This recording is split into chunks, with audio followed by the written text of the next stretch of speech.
Hi, കമ്പനിയുടെ unit 10 issue and allotment of shares. ഇത് കുറച്ച് ലെങ്തി ആയിട്ടുള്ള യൂണിറ്റാണ്. ഷെയർസിനെ കുറിച്ച് നമ്മൾ എന്തൊക്കെ ടൈപ്സ് ഓഫ് ഷെയർസ് ആണ് അതൊക്കെ നമ്മൾ ഡിസ്കസ് ചെയ്തു. ഇനി ഷെയർസ് എങ്ങനെ നമ്മൾ ഇഷ്യൂ ചെയ്യും, അതിൻ്റെ കോൾസ് എങ്ങനെയാണ്, ഡിഫറെൻറ്റ് ടൈപ്സ് ഓഫ്, അതായത് റൈറ്റ് ഷെയർസ് എന്താണ്, ബോണസ് ഷെയർസ് എന്താണ്, അതൊക്കെയാണ് നമ്മൾ ഈ യൂണിറ്റിൽ ഡിസ്കസ് ചെയ്യുന്നത്. അപ്പോൾ നമുക്ക് സ്റ്റാർട്ട് ചെയ്യാം. Issue shares at par.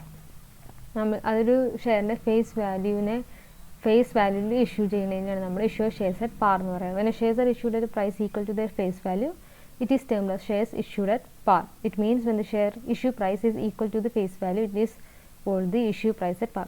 Face value എന്ന് പറയുമ്പോൾ നമ്മൾ ആർട്ടിക്കിൾസ് ഓഫ് അസോസിയേഷനിൽ എത്രയാണോ ഒരു ഷെയറിൻ്റെ പ്രൈസ് നമ്മൾ മെൻഷൻ ചെയ്തിട്ടുള്ളത്, അത് മെമ്മോറാൻഡം ഓഫ് അസോസിയേഷനിൽ എന്താണ് നമ്മൾ മെൻഷൻ ചെയ്തിട്ടുള്ളത്, അതായത് നമ്മൾ ഇത്ര ഷെയർ ക്യാപിറ്റൽ ഉണ്ട്, ഇത്ര ഷെയർസ് ആയിട്ട് ഡിവൈഡ് ചെയ്യും, ഇത്ര രൂപയാണ് ഒരു ഷെയറിന് എന്ന് പറഞ്ഞാൽ മെൻഷൻ ചെയ്യും. അപ്പോൾ അതിനകത്ത് എന്താണോ നമ്മൾ മെൻഷൻ ചെയ്തിട്ടുള്ളത് അതാണ് നമ്മളുടെ ഫേസ് വാല്യൂ എന്നുകൊണ്ട് ഉദ്ദേശിക്കുന്നത്. അങ്ങനെ ഫേസ് വാല്യൂ ഇഷ്യൂ ചെയ്യുന്ന ഷെയർസിനെയാണ് issue of shares at par എന്ന് ഉദ്ദേശിക്കുന്നത്. Then private placement of shares. നമ്മൾ പറഞ്ഞിട്ടുണ്ട് പബ്ലിക് സബ്സ്ക്രിപ്ഷൻ ഉണ്ട്, പ്രൈവറ്റ് പ്ലേസ്മെൻറ്റ്സ് ഉണ്ട് ഷെയർസ് ഇഷ്യൂ ചെയ്യാനായിട്ട്. അപ്പോൾ അതിനകത്ത് പ്രൈവറ്റ് പ്ലേസ്മെൻറ്റ് ഓഫ് ഷെയർസ് എന്താണെന്ന് നോക്കാം. Section 42 subsection 1 Private placement means any offer or invitation to subscribe or share issue securities to a selected group of persons by a company. ഒരു company ഒരു selected group of പേഴ്സൺസിന് മാത്രം വേണ്ടിയിട്ട് issue ചെയ്യുകയാണ് shares എന്നുണ്ടെങ്കിൽ, shares offer ചെയ്യുകയാണ്, അതിനാണ് private placements കൊണ്ട് ഉദ്ദേശിക്കുന്നത്. പ്രൈവറ്റ് കമ്പനീസാണ് യൂഷ്വലി പ്രൈവറ്റ് പ്ലേസ്മെൻറ്റ്സ് നടത്താറ്. പബ്ലിക് കമ്പനീസും ചെയ്യും. അവരുടെ പവർ കൺട്രോളും ഒക്കെ അവരുടെ കുറച്ച് ആൾക്കാരുടെ കയ്യിൽ തന്നെ ലിമിറ്റഡ് ആയിട്ടിരിക്കാൻ വേണ്ടി, കൺട്രോൾ ചെയ്തിരിക്കാൻ വേണ്ടിയിട്ട് പ്രൈവറ്റ് പ്ലേസ്മെൻറ്റ്സ് നടക്കും. അതിൻ്റെ കണ്ടീഷൻസ് ആണ്. First one, a private placement is to be made only to a selected group of persons who have been identified by the board whose number shall not exceed 200 excluding the qualified institution buyers and employees. ഈ 200 maximum limit എന്ന് പറയുന്നത് 200 ആണ് private പ്ലേസ്മെൻറ്റിന്. അതിന് exceed ചെയ്തു പോകുന്നതിന് നമ്മൾ public issue എന്നാണ് പറയാം. അപ്പോൾ ഈ 200 മാക്സിമം ലിമിറ്റിനകത്ത് ക്വാളിഫൈഡ് ഇൻസ്റ്റിറ്റ്യൂഷണൽ ബയേഴ്സിനെ, എംപ്ലോയീസിനെ നമ്മൾ ഇൻക്ലൂഡ് ചെയ്യുന്നില്ല. അപ്പോൾ ഈ ആൾക്കാർ നമ്മൾ ആർക്കാണോ ഷെയർസ് ഓഫർ ചെയ്യുന്നത് അവരെ സെലക്ട് ചെയ്യുന്നത് ബോർഡ് മെമ്പേഴ്സാണ് സെലക്ട് ചെയ്യുക. അതാണ് ഒരു condition. The qualified institution buyers as defined as securities and exchange board of India. Securities and exchange board of ഇന്ത്യയെ പറഞ്ഞിട്ടുണ്ട് എന്താണ് ക്വാളിഫൈഡ് ഇൻസ്റ്റിറ്റ്യൂഷണൽ ബയർ എന്ന്. അവരെ നമ്മൾ ഈ 200 എണ്ണത്തിൽ കൂട്ടില്ല. Private placement shall be made through private placement offer and application in the prescribe form. Private placement നമ്മളെങ്ങനെ ചെയ്യുന്നത് വെച്ചാൽ പ്രൈവറ്റ് പ്ലേസ്മെൻറ്റ് ഓഫർ നമ്മൾ ഇറക്കും, എന്നിട്ട് ആപ്ലിക്കേഷൻ നമ്മൾ വിളിക്കും, എന്നിട്ട് അവർക്ക് നമുക്ക് എത്രയാണോ നമ്മൾ കൊടുക്കാമെന്ന് പറഞ്ഞത് ആ ഓഫറിനനുസരിച്ച് ആപ്ലിക്കേഷൻ വാങ്ങിച്ചിട്ട് നമ്മളത് യൂഷ്വലി എങ്ങനെയാണോ അലോട്ട്മെൻറ്റ് ചെയ്യുക അതേമാതിരി തന്നെയാണ് ചെയ്യുക. The private placement offer and application shall not carry any right for renunciation. അതായത് നമുക്കത് വേറെ ആൾക്ക് കൊടുക്കാനോ അങ്ങനെയുള്ള റൈറ്റ്സ് ഒന്നും പ്രൈവറ്റ് പ്ലേസ്മെൻറ്റ്സിന് ഇല്ല. അടുത്തത്, every identified person willing to subscribe to private placement issue shall apply in the private placement and application issued to such persons along with subscription money paid either by check or demand draft or other banking financial channel not by cash. Cash വഴിയല്ല private പ്ലേസ്മെൻറ്റിൻ്റെ application money നമ്മൾ transfer ചെയ്യാം. ഇപ്പം നമ്മൾ usually ഉള്ള ഇഷ്യൂവിൻ്റെ പോലെ തന്നെ private പ്ലേസ്മെൻറ്റിനകത്തും അതിൻ്റെ ഓഫർ ഉണ്ടാവും. ആ ഓഫർ ലെറ്ററും അതിനകത്ത് തന്നെ ആപ്ലിക്കേഷൻ ഉണ്ടാവും. ആ ആപ്ലിക്കേഷനും അതിൻ്റെ സബ്സ്ക്രിപ്ഷൻ മണിയും കൂടെ കൂട്ടിയിട്ട് നമ്മൾ സബ്മിറ്റ് ചെയ്യണം. അത് ചെക്ക് ആവാം, ഡിമാൻഡ് ഡ്രാഫ്റ്റ് ആവാം, അല്ലെങ്കിൽ അതല്ലാതെ ഏതെങ്കിലും ബാങ്ക് ഫിനാൻഷ്യൽ ചാനൽ യൂസ് ചെയ്തിട്ടാവാം നമ്മൾ സബ്സ്ക്രിപ്ഷൻ മണി പേ ചെയ്തിട്ടുണ്ടാവാം. പക്ഷേ ക്യാഷ് ആയിട്ട് കൊടുക്കരുത്. The company shall not utilise money raise through private placement unless the allotment is made and the return of allotment is filed with the registrar. ആ നമുക്ക് കിട്ടുന്ന subscription മണി നമ്മൾ വേറൊരു കാര്യത്തിന് യൂസ് ചെയ്യാൻ പാടില്ല unless the allotment is made. Allotment കഴിഞ്ഞതിന് ശേഷം മാത്രമേ ആ മണി നമ്മൾ എന്തിനേലും യൂസ് ചെയ്യാനായിട്ട് പാടുള്ളൂ. അതേമാതിരി രജിസ്ട്രാറിൻ്റെ അടുത്ത് അതുമായിട്ടുള്ള ബന്ധപ്പെട്ട കാര്യങ്ങളെല്ലാം ഫയൽ ചെയ്യുകയും വേണം. No fresh offer or invitation under this section shall be made unless the allotments with respect to any offer or invitation made earlier have been completed or ദർ. പ്രൈവറ്റ് പ്ലേസ്മെൻറ്റ് നമുക്ക് ഇറക്കാൻ പറ്റില്ല ഇങ്ങനത്തെ സിറ്റുവേഷനിലാണ്. വേറൊരു അലോട്ട്മെൻറ്റിൻ്റെ അല്ലെങ്കിൽ ഓഫറിൻ്റെയോ പ്രൊസീജിയർ കംപ്ലീറ്റ് ആയിട്ടില്ല എന്നുണ്ടെങ്കിൽ നമുക്ക് അത് അവിടെ വെച്ചിട്ട് പുതിയൊരു ഫ്രഷ് ഇഷ്യൂ നടത്താനായിട്ട് പറ്റില്ല. Allotment is securities within 60 days. Invitation വാങ്ങിച്ചതിന് ശേഷം, സബ്സ്ക്രിപ്ഷൻ മണി വാങ്ങിച്ചതിന് ശേഷം 60 days നമ്മൾ സെക്യൂരിറ്റീസ് അലോട്ട് ചെയ്ത് കൊടുക്കണം. ഇങ്ങനെ അലോട്ട് ചെയ്യാൻ കഴിഞ്ഞിട്ടില്ല എന്നുണ്ടെന്നുണ്ടെങ്കിൽ ആപ്ലിക്കേഷൻ മണി സബ്സ്ക്രൈബേഴ്സിന് 15 ഡേയ്സിനുള്ളിൽ നമ്മൾ തിരിച്ച് ഇൻട്രസ്റ്റ് അടക്കം നമ്മൾ ഇൻട്രസ്റ്റ് 12% പെർ ആനാണ്. അത് 12% പെർ ആനും ഇൻട്രസ്റ്റും കൂടെ വെച്ചിട്ട് നമ്മൾ ആപ്ലിക്കേഷൻ മണി റീഫണ്ട് ചെയ്ത് കൊടുക്കണം സബ്സ്ക്രൈബേഴ്സിന്. 60 ഡേയ്സിനുള്ളിൽ പ്രൊസീജിയേഴ്സ് തീർക്കണം. അതായത് അലോട്ട്മെൻറ്റ് പ്രൊസീജിയേഴ്സ് തീർക്കാൻ പറ്റിയില്ല എന്നിട്ടുണ്ടെങ്കിൽ 60 ഡേയ്സിന് എൻഡ് മുതൽ 15 ഡേയ്സിനുള്ളിൽ നമ്മൾ റീഫണ്ട് കൊടുക്കണം. Separate bank account in a schedule bank and shall not be utilise for any purpose other than for adjustment against allotment of security. ഒരു സെപ്പറേറ്റ് ഒരു ഷെഡ്യൂൾഡ് ബാങ്ക് അക്കൗണ്ടിൽ ഒരു ബാങ്ക് അക്കൗണ്ട് സെപ്പറേറ്റ് ആയിട്ട് വെക്കണം application മണി receive ചെയ്യാനായിട്ട്. അത് utilise ചെയ്യാൻ വേറൊരു കാര്യത്തിന് യൂട്ടിലൈസ് ചെയ്യാൻ പറ്റുന്ന രണ്ട് situation for adjustment against allotment of securities allot ചെയ്യുന്നതിനുള്ള അഡ്ജസ്റ്റ്മെൻറ്റ് ചെയ്യാനും അതേമാതിരി പേയ്മെൻറ്റ് തിരിച്ച് റീപേയ്മെൻറ്റ് ചെയ്യാൻ വേണ്ടിയിട്ടുള്ള കാര്യത്തിന് മാത്രമേ ആ അക്കൗണ്ട് യൂസ് ചെയ്യാനായിട്ട് പാടുള്ളൂ. No public advertisement or utilise in media marketing or distribution channels or agents. Private പ്ലേസ്മെൻറ്റിൻ്റെ സമയത്ത് നമ്മൾ പബ്ലിക്കായിട്ടുള്ള ഒരു കാര്യത്തിൽ നമ്മൾ ഓഫർ കാണിക്കാനായിട്ട് പാടില്ല. അതായത് അഡ്വർടൈസ്മെൻറ്റ് പാടില്ല. ഒരു മീഡിയയിലും അതിൻ്റെ കാര്യങ്ങളൊന്നും പ്രചരിപ്പിക്കാനായിട്ടൊന്നും പാടില്ല. മാർക്കറ്റിംഗ് ഡിസ്ട്രിബ്യൂഷൻ ചാനൽസും ഏജൻസിനെയോ അങ്ങനെയൊന്നും യൂട്ടിലൈസ് ചെയ്യാനായിട്ട് പാടില്ല പ്രൈവറ്റ് പ്ലേസ്മെൻറ്റ് ആകുമ്പോൾ. File with register A return of allotment within 15 days from the date of the allotment. Allotment കഴിഞ്ഞിട്ട് 15 ഡേയ്സിനുള്ളിൽ തന്നെ അതിൻ്റെ പെർട്ടിക്കുലേഴ്സ് എല്ലാം തന്നെ രജിസ്ട്രാറിന് ഫയൽ ചെയ്തിട്ടുണ്ടാവണം. അതാണ് പ്രൈവറ്റ് പ്ലേസ്മെൻറ്റ്. ഇനി അതിൻ്റെ penalty. The company, its promoters and directors shall be liable to a penalty for each default of 1,000 rupees for each day.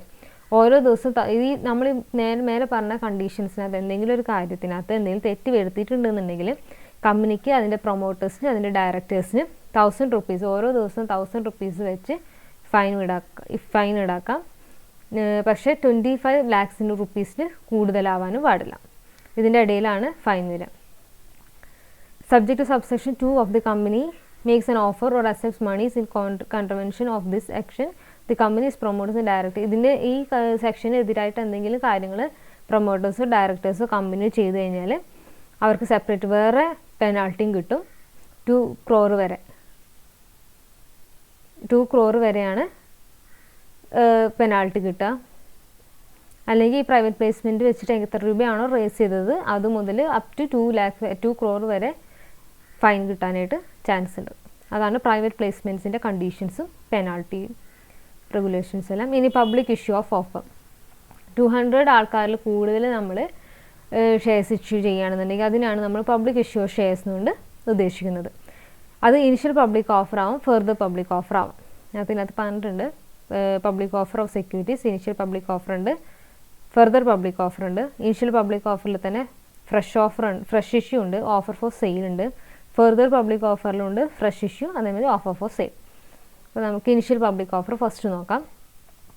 The public company limited by share may issue securities to public through prospectus called public offer.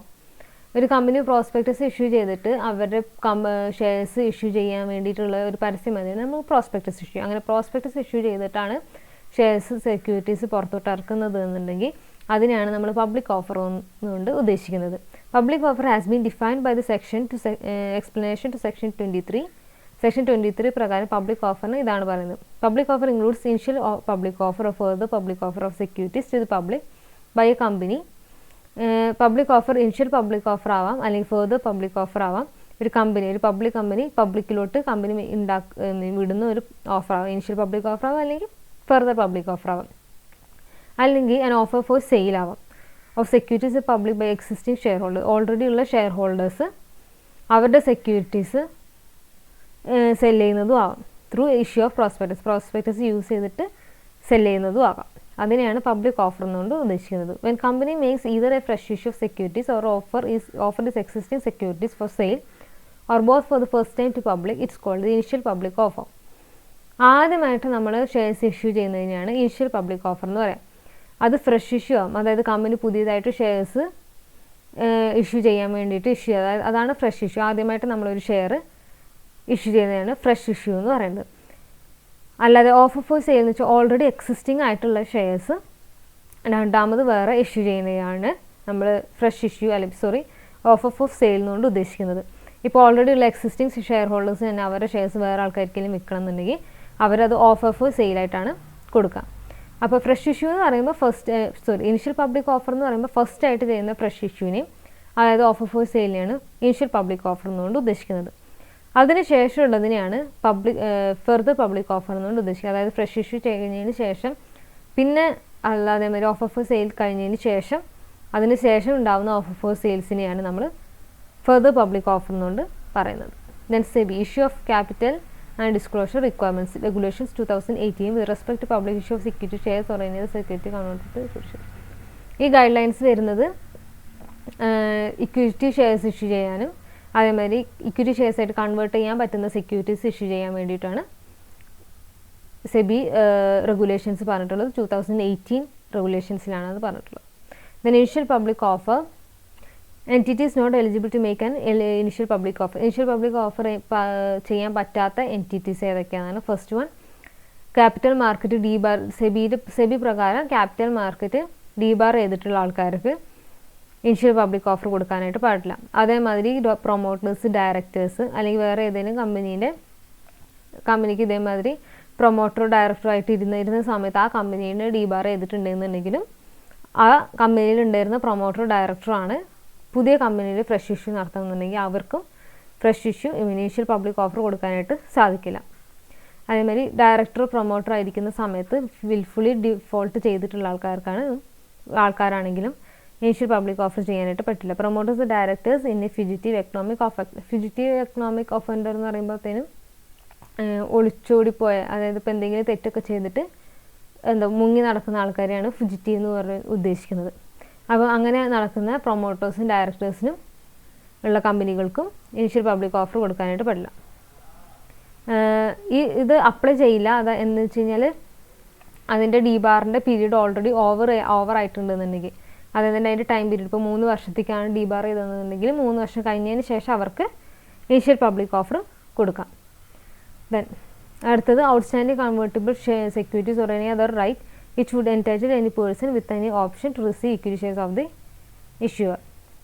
ഒരു കമ്പനിക്ക് convertible securities ഉണ്ട്, അതിനകത്ത് അത് convert ആവാത്ത securities ഉണ്ട്, അതായത് convert ചെയ്യാനുള്ള ഓപ്ഷനുള്ള securities ആണ്. പക്ഷേ അത് കൺവേർട്ട് ചെയ്തിട്ടില്ല എന്നുണ്ടെങ്കിലും അങ്ങനെയുള്ള കമ്പനീസിനും എന്ത് ചെയ്യാൻ പറ്റില്ല?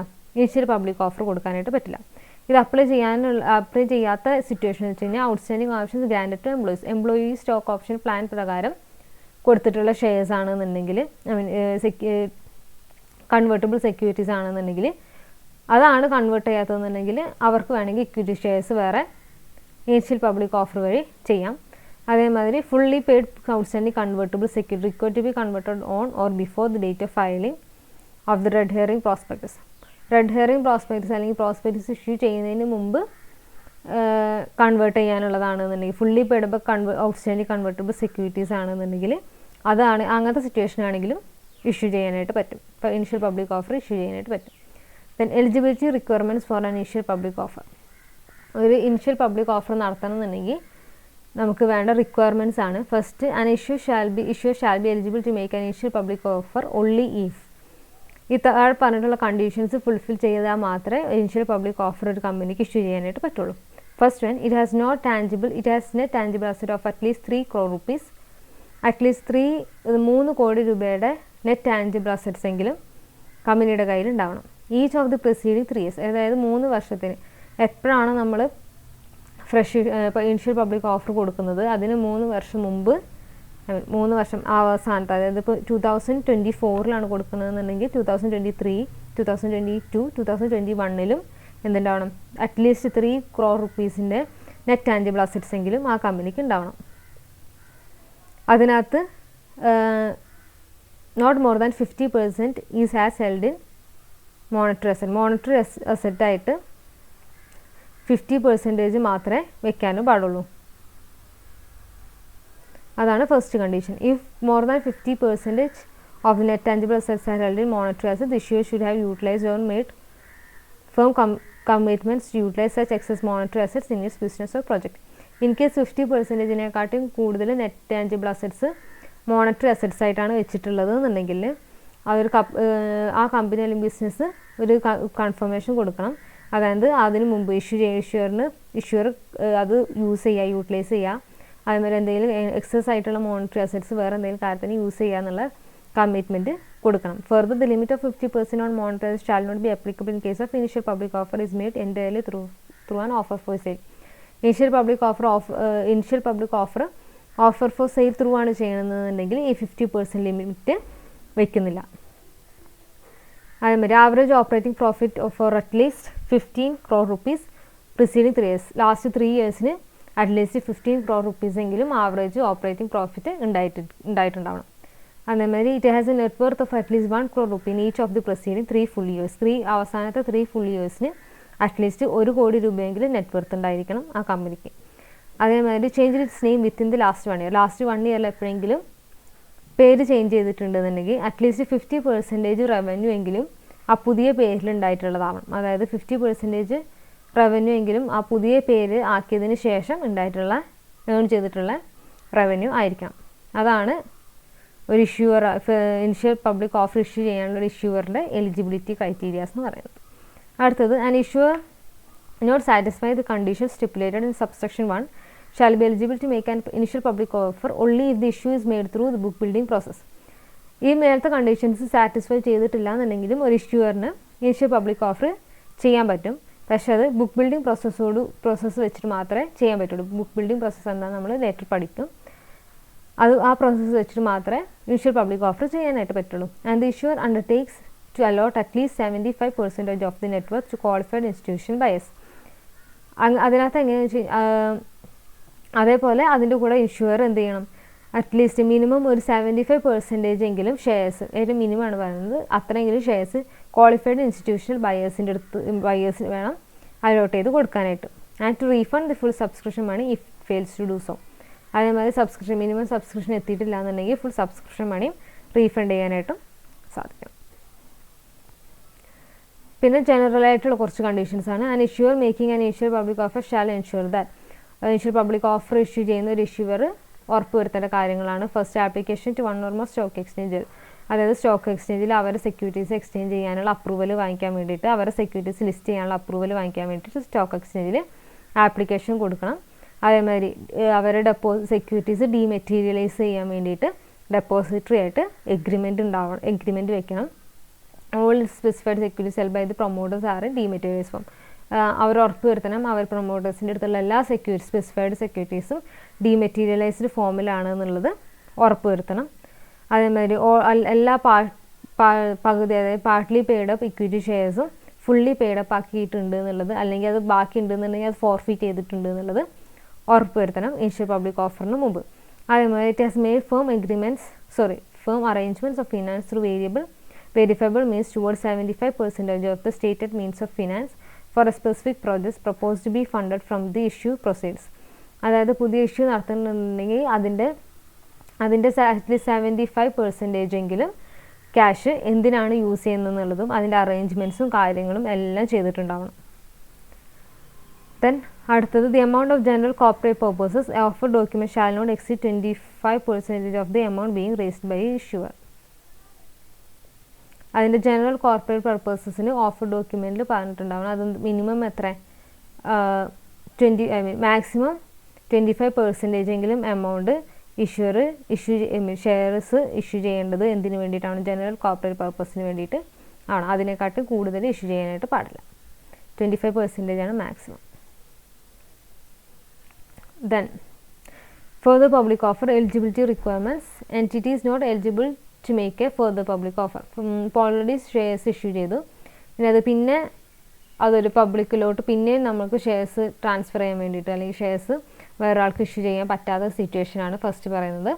അതിനകത്ത് debar from assessing capital mark, ആദ്യത്തെ പോലെ തന്നെ ക്യാപിറ്റൽ മാർക്ക് അസസ് ചെയ്യാൻ വേണ്ടിയിട്ട് പെർമിഷൻ ഇല്ലാത്ത ആൾക്കാർക്ക്, അതേപോലെ പ്രൊമോട്ടർ, ഡയറക്ടർ അല്ലെങ്കിൽ ഏതെങ്കിലും കമ്പനിയിൽ ഇതേമാതിരി ഡിഫോൾട്ട് ചെയ്തിട്ടുള്ള ഏതെങ്കിലും കമ്പനിയിൽ വർക്ക് ചെയ്തിട്ടുള്ള അതിൻ്റെ പ്രൊമോട്ടർ അല്ലെങ്കിൽ ഡയറക്ടർ ക്യാപിറ്റൽ മാർക്കിൽ നിന്ന് ഡീബാർ ചെയ്തിട്ടുണ്ടെന്നുണ്ടെങ്കിൽ, ഏതെങ്കിലും കമ്പനിയിൽ ഡീബാർ ചെയ്തിട്ടുണ്ടെന്നുണ്ടെങ്കിൽ അതിൻ്റെ പ്രൊമോട്ടർ ആൻഡ് ഡയറക്ടറൊന്നും ഫർദർ പബ്ലിക് ഓഫർ ഇഷ്യൂ ചെയ്യാനായിട്ട് പാടില്ല.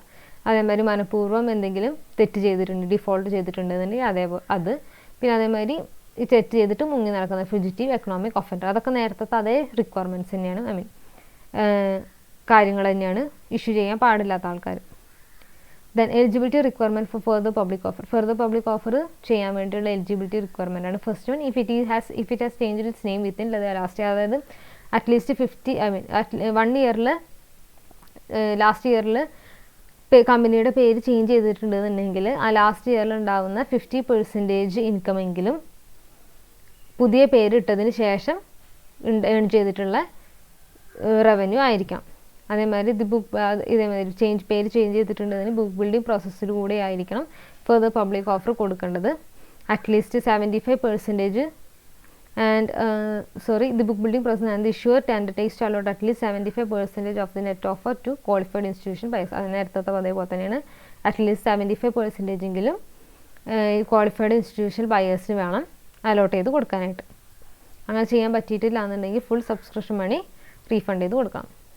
ഇനി ഫർദർ പബ്ലിക് ഓഫറിൻ്റെ ജനറൽ കണ്ടീഷൻസ്. ഫസ്റ്റ് തന്നെ ആപ്ലിക്കേഷൻ ടു അത് നേരത്തെ പോലെ തന്നെയാണ്. Securities exchange board stock exchange ബോർഡിനകത്ത് നമ്മൾ സെക്യൂരിറ്റീസ് ലിസ്റ്റ് ചെയ്യാൻ വേണ്ടിയിട്ട് ആപ്ലിക്കേഷൻസ് കൊടുക്കണം.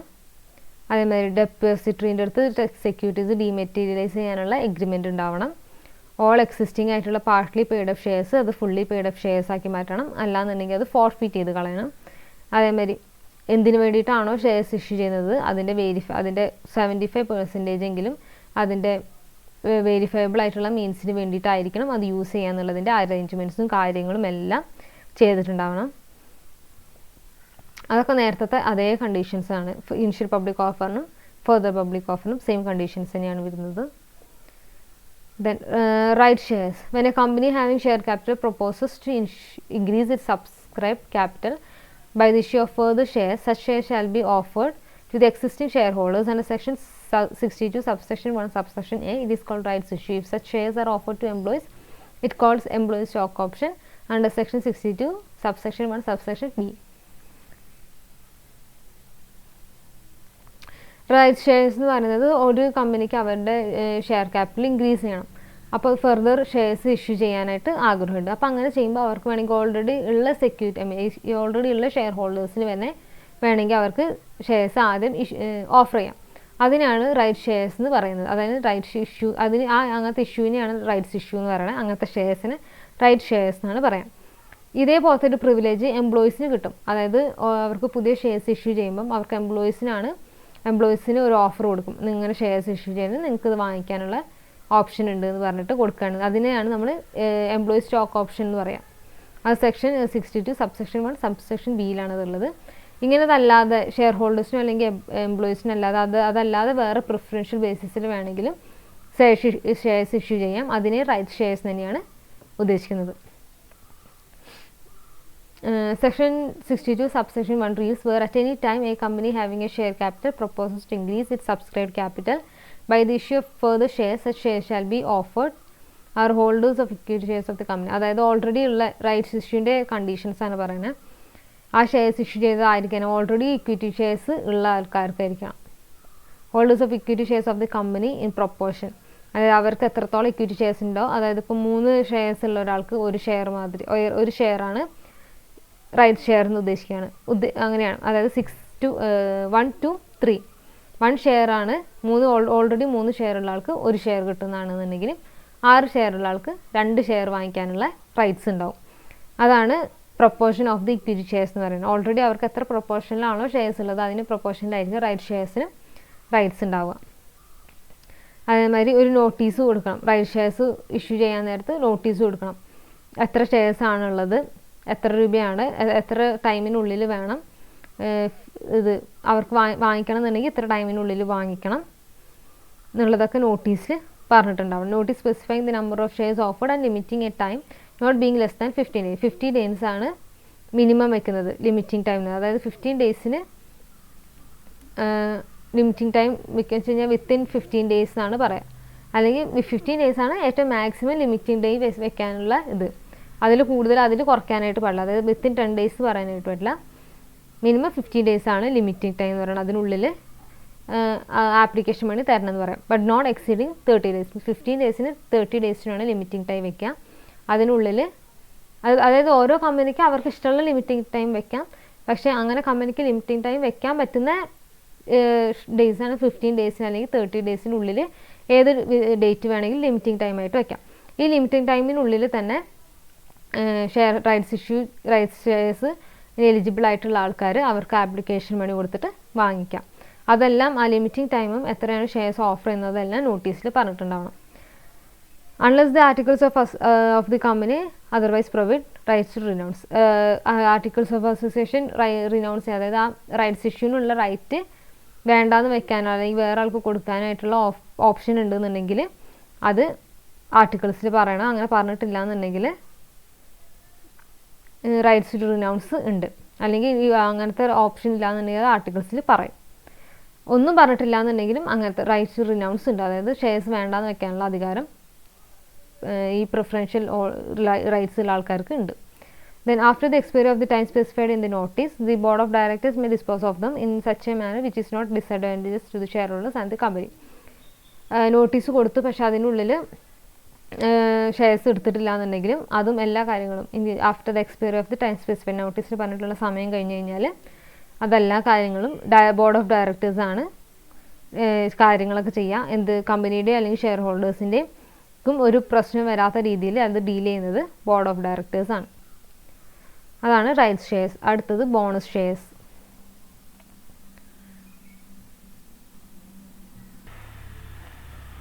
ബോണസ് ഷെയർസ് എന്ന് വെച്ച് കഴിഞ്ഞാൽ സെക്ഷൻ 63 ബോണസ് ഷെയർസിനെ കുറിച്ച് പറയുന്നത് കമ്പനീസ് ആക്ടിൽ. അത് ഫുള്ളി പെയ്ഡ് അപ്പ് ഷെയർസ് അല്ലെങ്കിൽ പാർട്ട്ലി പെയ്ഡ് അപ്പ് ഷെയർസ് വേണമെങ്കിൽ നമുക്ക് ബോണസ് ഷെയർസ് ആയിട്ട് ഇഷ്യൂ ചെയ്യാം. As per section 63, a company may issue fully paid up shares to its members in any manner whatsoever out of its free reserve. Bonus shares issue ചെയ്യുന്നത് എങ്ങനെയാണ്? Free റിസർവ്സിന് അല്ലെങ്കിൽ security premium account അല്ലെങ്കിൽ capital redemption reserve അക്കൗണ്ടിൻ്റെ അതിലുള്ള എമൗണ്ടിൽ നിന്ന് മാത്രമേ bonus shares issue ചെയ്യാനായിട്ട് പാടുള്ളൂ. Provide that no issue of bonus share shall be made by capitalising reserves created for revaluation of asset. ഒരു അസറ്റ് റീവാല്യൂ ചെയ്യാൻ വേണ്ടിയിട്ട് ക്യാപിറ്റലൈസ് ചെയ്ത് വെച്ചിരിക്കുന്ന റിസർവിന്ന് ഒരിക്കലും ബോണസ് ഷെയർസ് ഇഷ്യൂ ചെയ്യാനായിട്ട് പാടില്ല. No company shall capitalise its profits or reserves for the purpose of issuing fully paid up bonus shares unless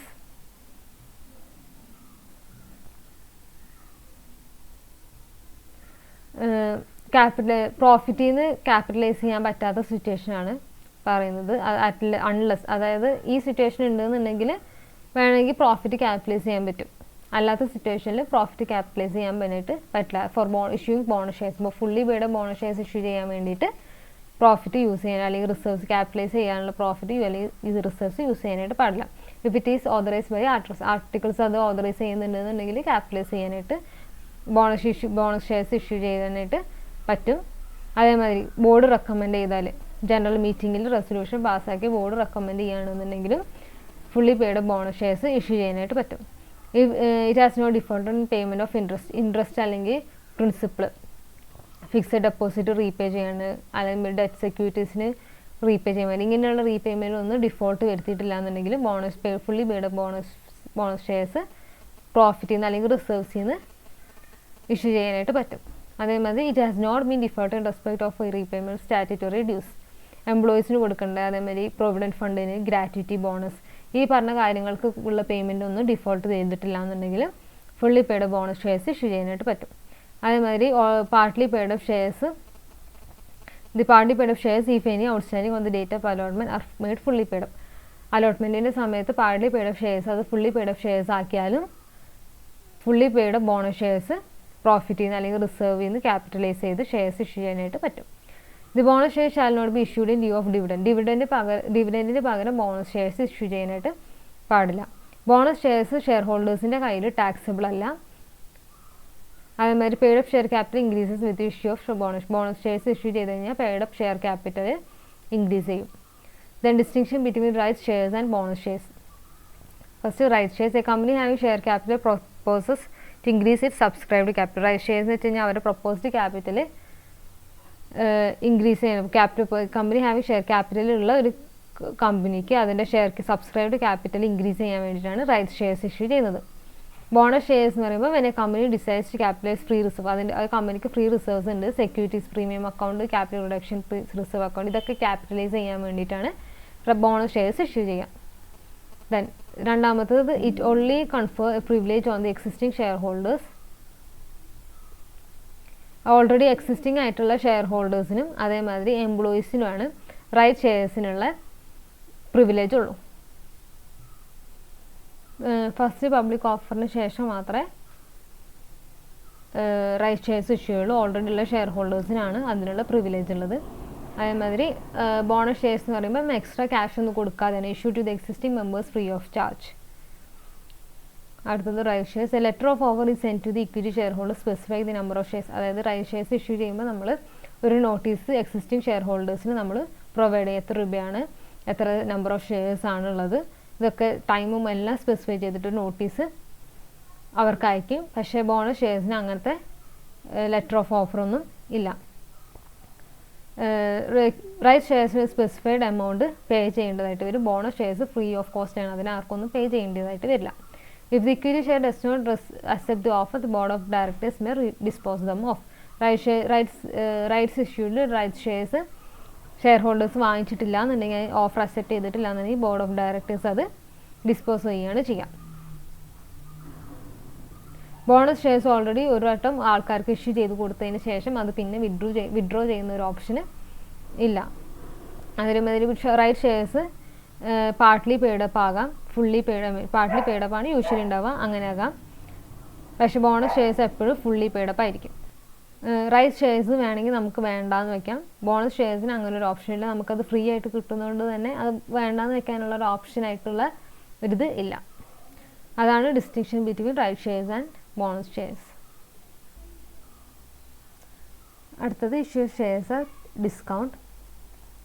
face വാല്യൂവിനെക്കാട്ടി കുറഞ്ഞൊരു പ്രൈസിൽ നമ്മൾ ഷെയർസ് ഇഷ്യൂ ചെയ്യുകയാണെന്നുണ്ടെങ്കിൽ ആണ് നമ്മൾ ഷെയർസ് ഇഷ്യൂ അറ്റ് ഡിസ്കൗണ്ട് എന്ന് പറയുന്നത്. Section 54 allows any sweat equity shares to be issued at a discount and that to subject to compliance of the specified conditions. Sweat equity shares ആണ് usually ഡിസ്കൗണ്ടിൽ issue ചെയ്യാറ്. അത് കുറച്ച് specific conditions fulfil ചെയ്താൽ മാത്രമേ അങ്ങനെ shares ഡിസ്കൗണ്ടിൽ issue ചെയ്യാനായിട്ട് പറ്റുള്ളൂ. Issue shares are at a discount to its creditors when debt is converted into shares. ക്രെഡിറ്റേഴ്സിന് വേണമെങ്കിൽ നമുക്ക് ഷെയർസ് ഡിസ്കൗണ്ടിൽ ഇഷ്യൂ ചെയ്യാം. അതായത് അവരെ ഡെറ്റ് ഷെയർസ് ആക്കി കൺവേർട്ട് ചെയ്യുന്ന രീതിയിൽ വേണമെങ്കിൽ ഷെയർസ് ഇഷ്യൂ ചെയ്യാം ഡിസ്കൗണ്ടിൽ. If a company issues any shares except sweat equity shares as aforesaid, the company shall be punishable with fine. ഈ പറഞ്ഞ രീതിയിലല്ലാതെ ഷെയർസ് ഡിസ്കൗണ്ടിൽ ഇഷ്യൂ ചെയ്ത് കഴിഞ്ഞാൽ കമ്പനിക്ക് ഫൈൻ വരും. 1 lakh മുതൽ 5 lakh rupees വരെ ഫൈൻ വരാനായിട്ട് ചാൻസ് ഉണ്ട്. അതേമാതിരി ഈ ഡിഫോൾട്ട് ആരാണോ തെറ്റുകാരൻ, ഈ കാര്യത്തിൽ ആരാണോ ഏത് ഓഫീസറാണോ പണിഷബിൾ ആയിട്ടുള്ളത് അവർക്ക് 6 months വരെ ജയിൽ ഇംപ്രിസൺമെൻറ്റ് ആവാം. അതേമാതിരി ഫൈനും ഉണ്ടാവും. 1 lakh rupees വരെ 1 lakh rupees മുതൽ 5 lakh rupees വരെ ഫൈന് വരാം. വേണമെങ്കിൽ ഇത് രണ്ടും വരാം. അതായത് ഇംപ്രിസൺമെൻറ്റ് ഫൈന് വേണമെങ്കിലും അങ്ങനെയും ആവാം. അതാണ് ഇഷ്യൂ ഷെയർസ് അറ്റ് ഡിസ്കൗണ്ട്. അടുത്തത് issue shares at premium. Premium എന്ന് പറയുമ്പോഴത്തേനും ഓൾറെഡി ഉള്ള ഫേസ് വാല്യൂവിനെക്കാട്ടിലും കൂടുതലൊരു പ്രൈസിനകത്താണ് ഷെയർസ് ഇഷ്യൂ ചെയ്തതെന്നുണ്ടെങ്കിൽ അതിനെയാണ് ഇഷ്യൂ ഷെയർസ് അറ്റ് പ്രീമിയം എന്ന് പറയുന്നത്. The premium cannot be treated as profit and therefore cannot be distributed as dividend. Premium നമുക്ക് capitalise ചെയ്യാൻ പറ്റും, അത് നമ്മൾ പ്രോഫിറ്റ് ആയിട്ടല്ല കൺസിഡർ ചെയ്യുന്നത്. അതുകൊണ്ട് തന്നെ നമുക്ക് ആ ഷെയർ പ്രീമിയം നമുക്ക് ഡിവിഡൻഡ് ആയിട്ട് ഇഷ്യൂ ചെയ്യാനായിട്ട് പറ്റില്ല. ഷെയർ പ്രീമിയം ക്യാഷ് ആയിട്ടോ അല്ലെങ്കിൽ കൈൻഡ് ആയിട്ടോ നമുക്ക് റിസീവ് ചെയ്യാം. ഷെയർ പ്രീമിയം നമ്മൾ സെക്യൂരിറ്റീസ് പ്രീമിയം അക്കൗണ്ടിൽ സെപ്പറേറ്റ് ആയിട്ടാണ് കാണിക്കുക. അതുമാതിരി share premium is to be maintained with the same sanity as the share capital. Share capital നമ്മൾ എങ്ങനെയാണോ ട്രീറ്റ് ചെയ്യുന്നത് അതേപോലെ തന്നെയാണ് ഷെയർ പ്രീമിയം നമ്മൾ മാനേജ് ചെയ്യേണ്ടത്. According to section 52 subsection 2 the share premium can be utilized only for share premium നമുക്ക് എന്തിനൊക്കെ use ചെയ്യാനാണ് അനുവാദമുള്ളതെന്ന് വെച്ച് കഴിഞ്ഞാൽ first issue fully paid bonus shares issue ചെയ്യാൻ വേണ്ടിയിട്ട്. അതേമാതിരി പ്രിലിമിനറി കമ്പനീൻ്റെ പ്രിലിമിനറി എക്സ്പെൻസസ് റൈറ്റ് ഓഫ് ചെയ്യാൻ വേണ്ടിയിട്ട്. രണ്ടാമത് കമ്മീഷൻ അല്ലെങ്കിൽ ഡിസ്കൗണ്ട് അലൗഡൊക്കെ എഴുതി തള്ളാൻ വേണ്ടിയിട്ടും നമുക്ക് ഷെയർ പ്രീമിയം നമുക്ക് യൂസ് ചെയ്യാനായിട്ട് പറ്റും. അതേമാതിരി റിഡംഷൻ റെഡീമബിൾ പ്രിഫറൻസ് ഷെയർസ് അല്ലെങ്കിൽ ഡിബെഞ്ചേഴ്സ് റെഡീം ചെയ്യാൻ വേണ്ടിയിട്ട് ഷെയർ പ്രീമിയം നമുക്ക് യൂസ് ചെയ്യാൻ പറ്റും. അതേമാതിരി അവരൊരു കമ്പനിയുടെ സ്വന്തം ഷെയർസ് അല്ലെങ്കിൽ സെക്യൂരിറ്റീസ് തന്നെ നമുക്ക് ബൈ ബാക്ക് ചെയ്യാനായിട്ട് അല്ലെങ്കിൽ പർച്ചേസ് ചെയ്യാൻ വേണ്ടിയിട്ടും ഷെയർ പ്രീമിയം യൂസ് ചെയ്യാനായിട്ട് പറ്റും. ഇങ്ങനെ സെക്യൂരിറ്റീസ് പ്രീമിയം യൂസ് ചെയ്തിട്ട് ഇതൊക്കെ ചെയ്യണമെന്നുണ്ടെങ്കിൽ സ്പെഷ്യൽ റെസൊല്യൂഷൻ പാസ്സാക്കണം. പക്ഷേ ആർട്ടിക്കിൾസ് ഓഫ് അസോസിയേഷനിൽ നമുക്ക് ഇതിനുള്ള പെർമിറ്റ് ഇല്ല എന്നുണ്ടെങ്കിൽ റെസൊല്യൂഷൻ പാസ്സാക്കിയത് കൊണ്ടും കാര്യം ഉണ്ടാവില്ല. ഈ കാര്യങ്ങളൊന്നും നമുക്ക് ചെയ്യാനായിട്ട് പറ്റില്ല. അടുത്തത് അലോട്ട്മെൻറ്റ് ഓഫ് ഷെയർസ്. നമ്മളിപ്പോൾ ആപ്ലിക്കേഷൻ പ്രോസ്പെക്ടസ് ഇഷ്യൂ ചെയ്തു. നമുക്ക് ആപ്ലിക്കേഷൻ ഫോമിൽ നമുക്ക് കുറേ സബ്സ്ക്രൈബിന് ആൾക്കാർ ഷെയർസ് വേണമെന്ന് പറഞ്ഞിട്ട് ആപ്ലിക്കേഷൻ മണിയൊക്കെ തന്നു. If the application is accepted by the company it proceeds to allot the shares. Application നമുക്ക് അക്സെപ്റ്റ് ചെയ്ത് കഴിഞ്ഞാൽ കമ്പനി ഷെയർസ് അലോട്ട് ചെയ്യാനായിട്ട് തുടങ്ങും. With the issue of the letter of allotment, the offer stands accepted, thereby giving rise to a legal binding contract between the company and the shareholders. Company shares allot ചെയ്യുമ്പോൾ ഒരു letter of allotment സബ്സ്ക്രൈബേഴ്സിന് അയച്ചു കൊടുക്കും, company share ഹോൾഡേഴ്സിന് അയച്ചു കൊടുക്കും. അതൊരു legal binding ആയിട്ടുള്ള ഒരു contract ആണ് ലെറ്റർ ഓഫ് അലോട്ട്മെൻറ്റ് എന്ന് പറയുന്നത്. It means the implies a division of the share capital into defined shares of particular value or of different classes and assign to such shares at different persons. എന്ന് വെച്ച് കഴിഞ്ഞാൽ full share capital കുറേ number of shares ആയിട്ട് divide ചെയ്ത് ഓരോ ഷെയറിനും ഇത്ര value ആണ്, ഇത്ര ക്ലാസ് ഓഫ് ഷെയർസ് ആണെന്ന് ഡിഫറൻഷ്യേറ്റ് ചെയ്തിട്ട് അത് ഓരോ ആൾക്കാർക്കും അസൈൻ ചെയ്ത് കൊടുക്കുന്നതിനെയാണ് അലോട്ട്മെൻറ്റ് എന്നുകൊണ്ട് ഉദ്ദേശിക്കുന്നത്. ഫോർഫീറ്റഡ് ഷെയർസ് റീഇഷ്യൂ ചെയ്യുന്നതിന് അലോട്ട്മെൻ്റ് ആയിട്ട് നമ്മൾ കൺസിഡർ ചെയ്യില്ല. Notice of allotment. If the letter of allotment is properly posted, that is, it is correctly addressed and stamped, and a contract will arise even if the letter or allotment is delayed or lost in the course of transmit. അതായത് letter of allotment കമ്പനിയാണ് issue ചെയ്യുക, അത് properly address ചെയ്തിട്ടുണ്ട്, stamp ചെയ്തിട്ടുണ്ട് എന്നുണ്ടെങ്കിൽ ഈ notice of allotment നഷ്ടപ്പെട്ടു പോയാലോ അതോ ഷെയർ ഹോൾഡേഴ്സിൻ്റെ കയ്യിലെത്താൻ താമസിച്ചാലോ ഒരു കുഴപ്പമില്ല, അത് വാലിഡ് ആയിട്ട് തന്നെയാണ് നിൽക്കുക. ലെറ്റർ ഓഫ് അലോട്ട്മെൻറ്റ് വാലിഡ് ആയിട്ട് തന്നെയാണ് നിൽക്കുക. Even if share holders didn't get it, അതായത് ഷെയർ ഹോൾഡേഴ്സിന് കിട്ടിയിട്ടില്ലെങ്കിൽ പോലും അത് വാലിഡ് ആയിട്ട് തന്നെയാണ് നിൽക്കുക. Then rules regarding allotment of shares. Shares allot ചെയ്യാനായിട്ട് ജനറൽ റൂൾസും ഉണ്ട്, ലീഗൽ റൂൾസും ഉണ്ട്. ഫസ്റ്റ് ജനറൽ റൂൾസ് നോക്കാം. Proper authority. പ്രോപ്പറായിട്ടുള്ള അതോറിറ്റി ഉള്ള ആൾക്കാർക്ക് മാത്രമേ letter of allotment shares allot ചെയ്യാനായിട്ട് സാധിക്കുള്ളൂ. അതിന് ബോർഡ് ഓഫ് ഡയറക്ടേഴ്സ് വേണമെങ്കിൽ അവർക്ക് അവരുടെ പവർ ഡെലിഗേറ്റ് ചെയ്ത് കൊടുക്കാൻ പറ്റും.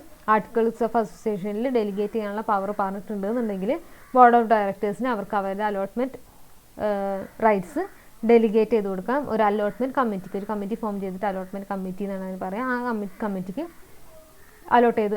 ഡെലിഗേറ്റ് ചെയ്ത് കൊടുക്കാനായിട്ട് കഴിയും. അതേമാതിരി റീസണബിൾ ടൈം ഉണ്ട്. കമ്പനി ഷെയർസ് ആപ്ലിക്കേഷൻ അക്സെപ്റ്റ് ചെയ്ത് കഴിഞ്ഞാൽ ഒരു വിത്തിൻ റീസണബിൾ ടൈമിനുള്ളിൽ തന്നെ ആപ്ലിക്കൻസിന് അവരുടെ ഷെയർ സബ്സ്ക്രിപ്ഷൻ റിഫ്യൂസ് ചെയ്തോ അല്ലെങ്കിൽ അക്സെപ്റ്റ് ചെയ്തോ എന്നുള്ളതിന് പ്രോപ്പർ കമ്മ്യൂണിക്കേഷൻ റീസണബിൾ ടൈമിനുള്ളിൽ തന്നെ കൊടുക്കണം. Communication. The posting of A properly addressed and stamp letter of allotment will be taken as A valid communication. ഒരു പ്രോപ്പർ ആയിട്ടുള്ള ഒരു ലെറ്റർ ഓഫ് അലോട്ട്മെൻറ്റ് സ്റ്റാമ്പ് ചെയ്തിട്ട് പ്രോപ്പറായിട്ട് അഡ്രസ്സ് ചെയ്തിട്ട് അലോട്ട്മെൻറ്റ് ആർക്കാണോ അലോട്ട് ചെയ്തിട്ടുള്ളത് ആ ഷെയർ ഹോൾഡേഴ്സിന് അയച്ചു കൊടുക്കണം. അത് പോയി നഷ്ടപ്പെട്ടു പോയാലോ അല്ലെങ്കിൽ അത് ഡിലേ ആയാലോ അലോട്ടീൻ്റെ ആണ് ലൈബിൾ. അതായത് ഇപ്പം ഒരു കമ്പനി എന്ന് പറയുന്ന ഒരാൾ ഒരു കമ്പനിയിൽ ഷെയർസ് സബ്സ്ക്രൈബ് ചെയ്തു, അയാൾക്ക് ആ കമ്പനി ഷെയർസ് ഇഷ്യൂ ചെയ്തിട്ടുള്ള അലോട്ട്മെൻറ്റ് ലെറ്റർ അയച്ചു കൊടുത്തു. പക്ഷേ ജിക്ക് അത് കിട്ടിയിട്ടില്ല എന്നുണ്ടെങ്കിലും ആസ് എ ഷെയർ ഹോൾഡർ അയാളാണ് അതിന് ലയബിളായിട്ടുണ്ടാവുക. അതായത് കമ്പനിക്ക് ലയബിലിറ്റി ഇല്ല. അടുത്തത് absolute and unconditional. The allotment of shares must confirm to the terms and conditions of the application. ആപ്ലിക്കേഷനിൽ പറഞ്ഞിട്ടുള്ള അതേ ടേംസ് ആൻഡ് കണ്ടീഷൻസിനോട് കൺഫേം ആയിട്ടുള്ളതായിരിക്കണം allotment of shares. If the allotment is not according to the terms and condition the applicant may refuse to accept the shares even though allotment has made to him. പ്രോസ്പെക്ടസിനകത്തും ആപ്ലിക്കേഷനകത്തും പറഞ്ഞിട്ടുള്ള terms and കണ്ടീഷൻസിനകത്തല്ല shares allot ചെയ്തതെന്നുണ്ടെങ്കിൽ വേണമെങ്കിൽ ആ share ഹോൾഡറിന് ആ shares accept ചെയ്യാനായിട്ട് refuse ചെയ്യാനായിട്ട് പറ്റും. Then allotment against application only. Application കൊടുത്ത ആൾക്കാർക്ക് മാത്രമേ ഷെയർസ് അലോട്ട് ചെയ്യാനായിട്ട് പാടുള്ളൂ, അല്ലാതെ വേറെ ആർക്കും ആപ്ലിക്കേഷൻ ഇല്ലാതെ ഷെയർസ് അലോട്ട് ചെയ്യാനായിട്ട് പാടില്ല. Then legal rules. പ്രൈവറ്റ് കമ്പനിക്ക് റെസ്ട്രിക്ഷൻസ് ഉണ്ട് ഷെയർസ് ഇഷ്യൂ ചെയ്യാനും അലോട്ട് ചെയ്യാനൊക്കെ.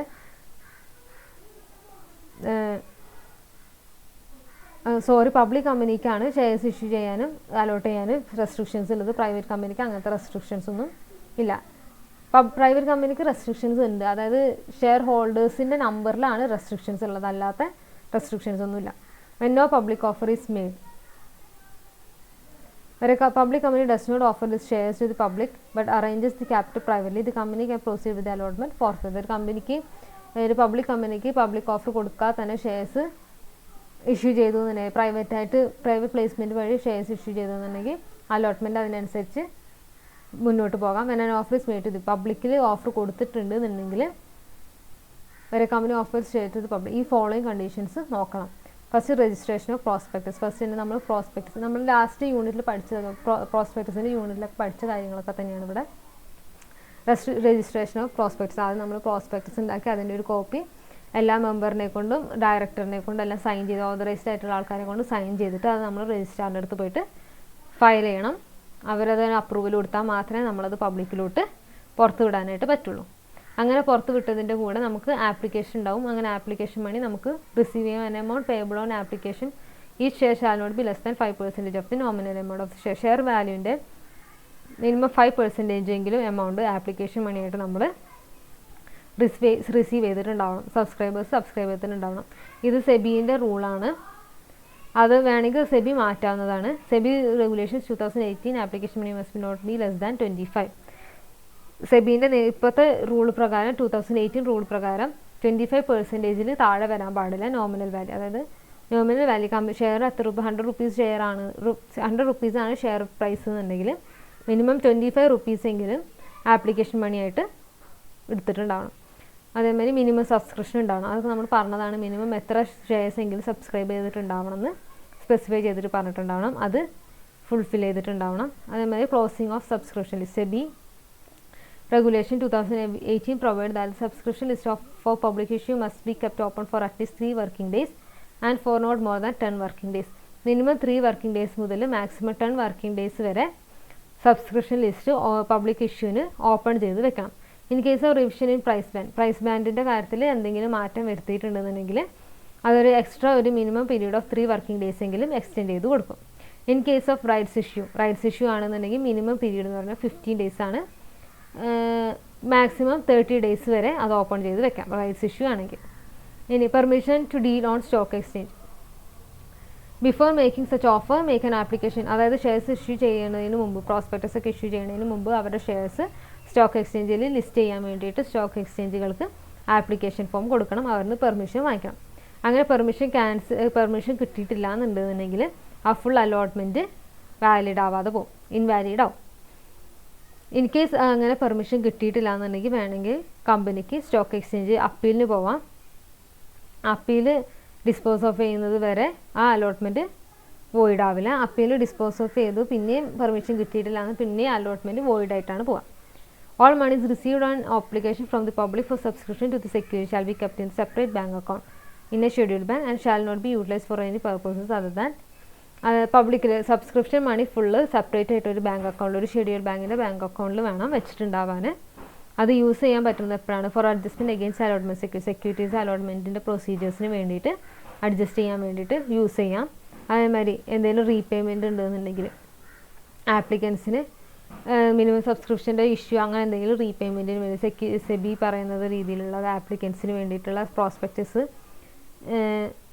അതിന് പറഞ്ഞിട്ടുള്ള രീതിയിലുള്ള മണി റീപേയ്മെൻറ്റ് ഉണ്ടെന്നുണ്ടെങ്കിലൊക്കെ അതിന് യൂസ് ചെയ്യാം. For the repayment of moneys within the time specified by the SEBI received from applicants in pursuance of the prospectus where the company is for a reason unable to allot securities allot ചെയ്യാൻ പറ്റില്ല എന്നുണ്ടെങ്കിൽ ആപ്ലിക്കൻസിന് തിരിച്ച് SEBI regulations പകരം repayment ചെയ്യാനും ആ മണി അതിന് മാത്രമേ cash use ചെയ്യാനായിട്ട് പാടുള്ളൂ. ഇങ്ങനെ ഇതിനല്ലാതെ വേറെ എന്തെങ്കിലും യൂസ് ചെയ്തിട്ടുണ്ടെങ്കിൽ ഫൈൻ വരും. 5 lakh rupees മുതൽ 50 lakh rupees വരെ കമ്പനിക്ക് ഫൈൻ വരും. അതേമാതിരി അതുമായിട്ട് ഇൻവോൾവ് ആയിട്ടുള്ള ഓഫീസറിന് 1 year വരെ ജയിലിൽ കിടക്കേണ്ട അവസ്ഥ വരും. അതേമാതിരി ഫൈൻ ഉണ്ടാവും. മിനിമം 50,000 rupees മുതൽ 1 lakh rupees വരെ ഫൈനും ഉണ്ടാവും. Then procedure for allotment. Application money കൊടുത്തിട്ടുള്ള ആപ്ലിക്കേഷൻ്റെ മാത്രമേ നെയിംസ് മാത്രമേ റെക്കോർഡ് ചെയ്യുള്ളൂ. അല്ലാത്ത ആൾക്കാർക്കൊന്നും നമ്മൾ ഷെയർസ് അലോട്ട് ചെയ്തൊന്നും കൊടുക്കില്ല. ആപ്ലിക്കേഷൻ വന്നു അതിനകത്ത് ആപ്ലിക്കേഷൻ മണി ഉണ്ടെന്നുണ്ടെങ്കിൽ അവരെ പേര് നമ്മൾ ആദ്യം റെക്കോർഡ് ചെയ്യും. എത്ര ആപ്ലിക്കേഷൻ മണി ആ ആപ്ലിക്കേഷൻ മണി തരാത്ത ആപ്ലിക്കേഷനൊക്കെ ഇൻവാലിഡ് ആണ്. If the issue has been just fully subscribe then there is no problem. അതായത് ഫുള്ളി സബ്സ്ക്രൈബ്ഡ് ആണ് ഷെയർസ്. അതായത് 1 lakh ഷെയർസ് ആണ് ഇഷ്യൂ ചെയ്തത്. കറക്റ്റ് ആ 1 lakh ഷെയർസിനുള്ള സബ്സ്ക്രിപ്ഷൻ ആണ് വന്നതെന്നുണ്ടെങ്കിൽ ആ കറക്റ്റ് എത്ര പേര് ആർക്കൊക്കെ ഇപ്പോൾ ഒരാൾ 10 ഷെയർസ് വാങ്ങിച്ചു ഒരാൾ 15 ഷെയർസ് വാങ്ങിച്ചു എന്നുണ്ടെങ്കിൽ 10 ചോദിച്ച ആൾക്ക് 10 കൊടുക്കുക, 10 അലോട്ട് ചെയ്ത് കൊടുക്കുക, 15 ആപ്ലിക്കേഷന് കൊടുത്ത ആൾക്ക് 15 ഷെയർസ് അലോട്ട് ചെയ്ത് കൊടുക്കുക, അങ്ങനെ കൊടുക്കാം. ഓവർ സബ്സ്ക്രിപ്ഷൻ ആകുമ്പോൾ പ്രൊപ്പോർഷനേറ്റ് ആയിട്ടാണ് നമ്മൾ ഷെയർസ് അലോട്ട് ചെയ്ത് കൊടുക്കുക. ഓവർ സബ്സ്ക്രിപ്ഷൻ എന്ന് വെച്ച് കഴിഞ്ഞാൽ 1 lakh ഷെയർസ് ആണ് ഇഷ്യൂ ചെയ്തതെന്നുണ്ടെങ്കിൽ 1,20,000 ഷെയർസിനൊക്കെ അതായത് 1 lakhനെക്കാട്ടി കൂടുതൽ ഷെയർസിന് വേണ്ടിയിട്ട് ആപ്ലിക്കേഷൻ വന്നു കഴിഞ്ഞാൽ ഓവർ സബ്സ്ക്രിപ്ഷൻ എന്നാണ് പറയാം. And issues to be over subscribe if the number of shares applied for is greater than the number of share available for allotment. The applicants will have to be allotted less number of shares than applied for, and it is known as partial allotment. അങ്ങനത്തെ over സബ്സ്ക്രിപ്ഷൻ്റെ situation വരുമ്പം ആപ്ലിക്കൻസിന് അവർക്ക് ചോദിച്ചത്ര shares നമുക്ക് കൊടുക്കാനായിട്ട് സാധിക്കില്ല. അത് കുറച്ച് shares മാത്രമേ കൊടുക്കാനായിട്ട് സാധിക്കുള്ളൂ. അതിനാണ് പാർഷ്യൽ അലോട്ട്മെൻറ്റ് എന്ന് പറയാം. സെബി റെഗുലേഷൻസ് പ്രകാരം സ്റ്റോക്ക് എക്സ്ചേഞ്ച് ആയിട്ട് ഡിസ്കസ് ചെയ്തിട്ട് വേണം പാർഷ്യൽ അലോട്ട്മെൻറ്റ് നടത്താനായിട്ട്. Minimum allotment being equal to the minimum application size as fixed and disclosed by the issuer. Minimum application size issuer പറഞ്ഞിട്ടുണ്ടാവും. അതായിരിക്കും മിനിമം അലോട്ട്മെൻറ്റ് പറയുന്നത്. SEBI regulation 2018 disallows retention of over subscription അൺഅഡറി. അതായത് over subscription വരുമ്പം അതായത് കൂടുതൽ എത്ര 1 lakh ഷെയർസിനുള്ള ആപ്ലിക്കേഷൻ മണീനെക്കാട്ടി കൂടുതൽ ഷെയർ ആപ്ലിക്കേഷൻ മണി വരും ഓവർ സബ്സ്ക്രിപ്ഷൻ ആകുമ്പോൾ. അങ്ങനെ ആകുമ്പം അത് ഫുൾ മണി വെക്കാനായിട്ട് പാടില്ല.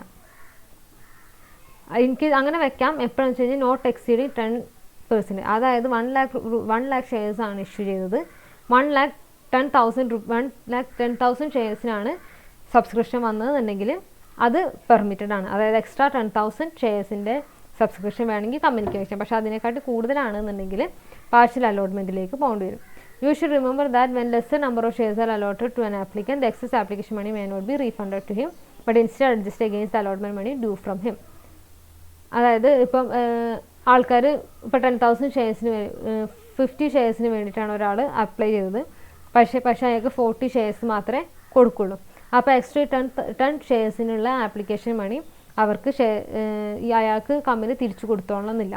അങ്ങനെ തിരിച്ചു കൊടുക്കാത്ത മണി അലോട്ട്മെൻറ്റ് മണിയായിട്ട് അഡ്ജസ്റ്റ് ചെയ്യുക.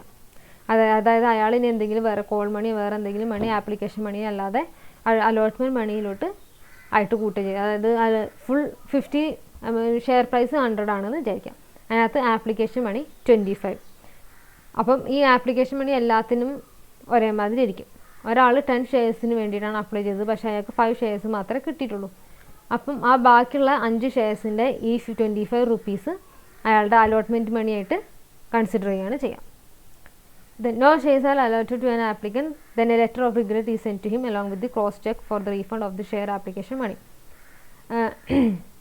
In case ഒരു ആപ്ലിക്കേഷന് എല്ലാ ആപ്ലിക്കൻസിനും ചിലപ്പോൾ ഷെയർസ് ഇഷ്യൂ ചെയ്യാനായിട്ട് പറ്റില്ല. അങ്ങനെ ഷെയർസ് ഇഷ്യൂ ചെയ്യാൻ പറ്റിയിട്ടില്ല എന്നുണ്ടെങ്കിൽ അയാൾക്കൊരു ലെറ്റർ ഓഫ് റിഗ്രറ്റ് അയച്ചു കൊടുക്കണം. അതേമാതിരി ക്രോസ്ഡ് ചെക്കും കൊടുക്കണം. അല്ലെങ്കിൽ ഏതെങ്കിലും ഒരു മുഖേന അവർക്ക് അവരുടെ ആപ്ലിക്കേഷൻ മണി റീഫണ്ട് ചെയ്ത് കൊടുക്കണം. Return as to allotment. അലോട്ട്മെൻറ്റിൻ്റെ എല്ലാ കാര്യങ്ങളും രജിസ്റ്ററിന് ഫയൽ ചെയ്ത് കൊടുക്കണം. അതാണ് സെക്ഷൻ 39 സബ്സെക്ഷൻ 4 പറയുന്നത്. As per rule 12 of the companies rules 2014 ഈ ഫോളോയിങ് കാര്യങ്ങളാണ് റിട്ടേൺ ആസ് ടു അലോട്ട്മെൻറ്റിൽ രജിസ്ട്രാറിന് ഫയൽ ചെയ്യേണ്ട ഡീറ്റെയിൽസ് വരുന്നത്. വിത്തിൻ 30 ഡേയ്സ് ആഫ്റ്റർ, അതായത് അലോട്ട്മെൻറ്റ് കഴിഞ്ഞ് വിത്തിൻ 30 ഡേയ്സിനുള്ളിൽ തന്നെ ഫോം PAS 3 വെച്ചിട്ട് പ്രിസ്ക്രൈബ്ഡ് ഫീസും അടച്ചിട്ട് രജിസ്ട്രാറിന് റിട്ടേൺ ഓഫ് അലോട്ട്മെൻറ്റ് ഫയൽ ചെയ്തതാണ്.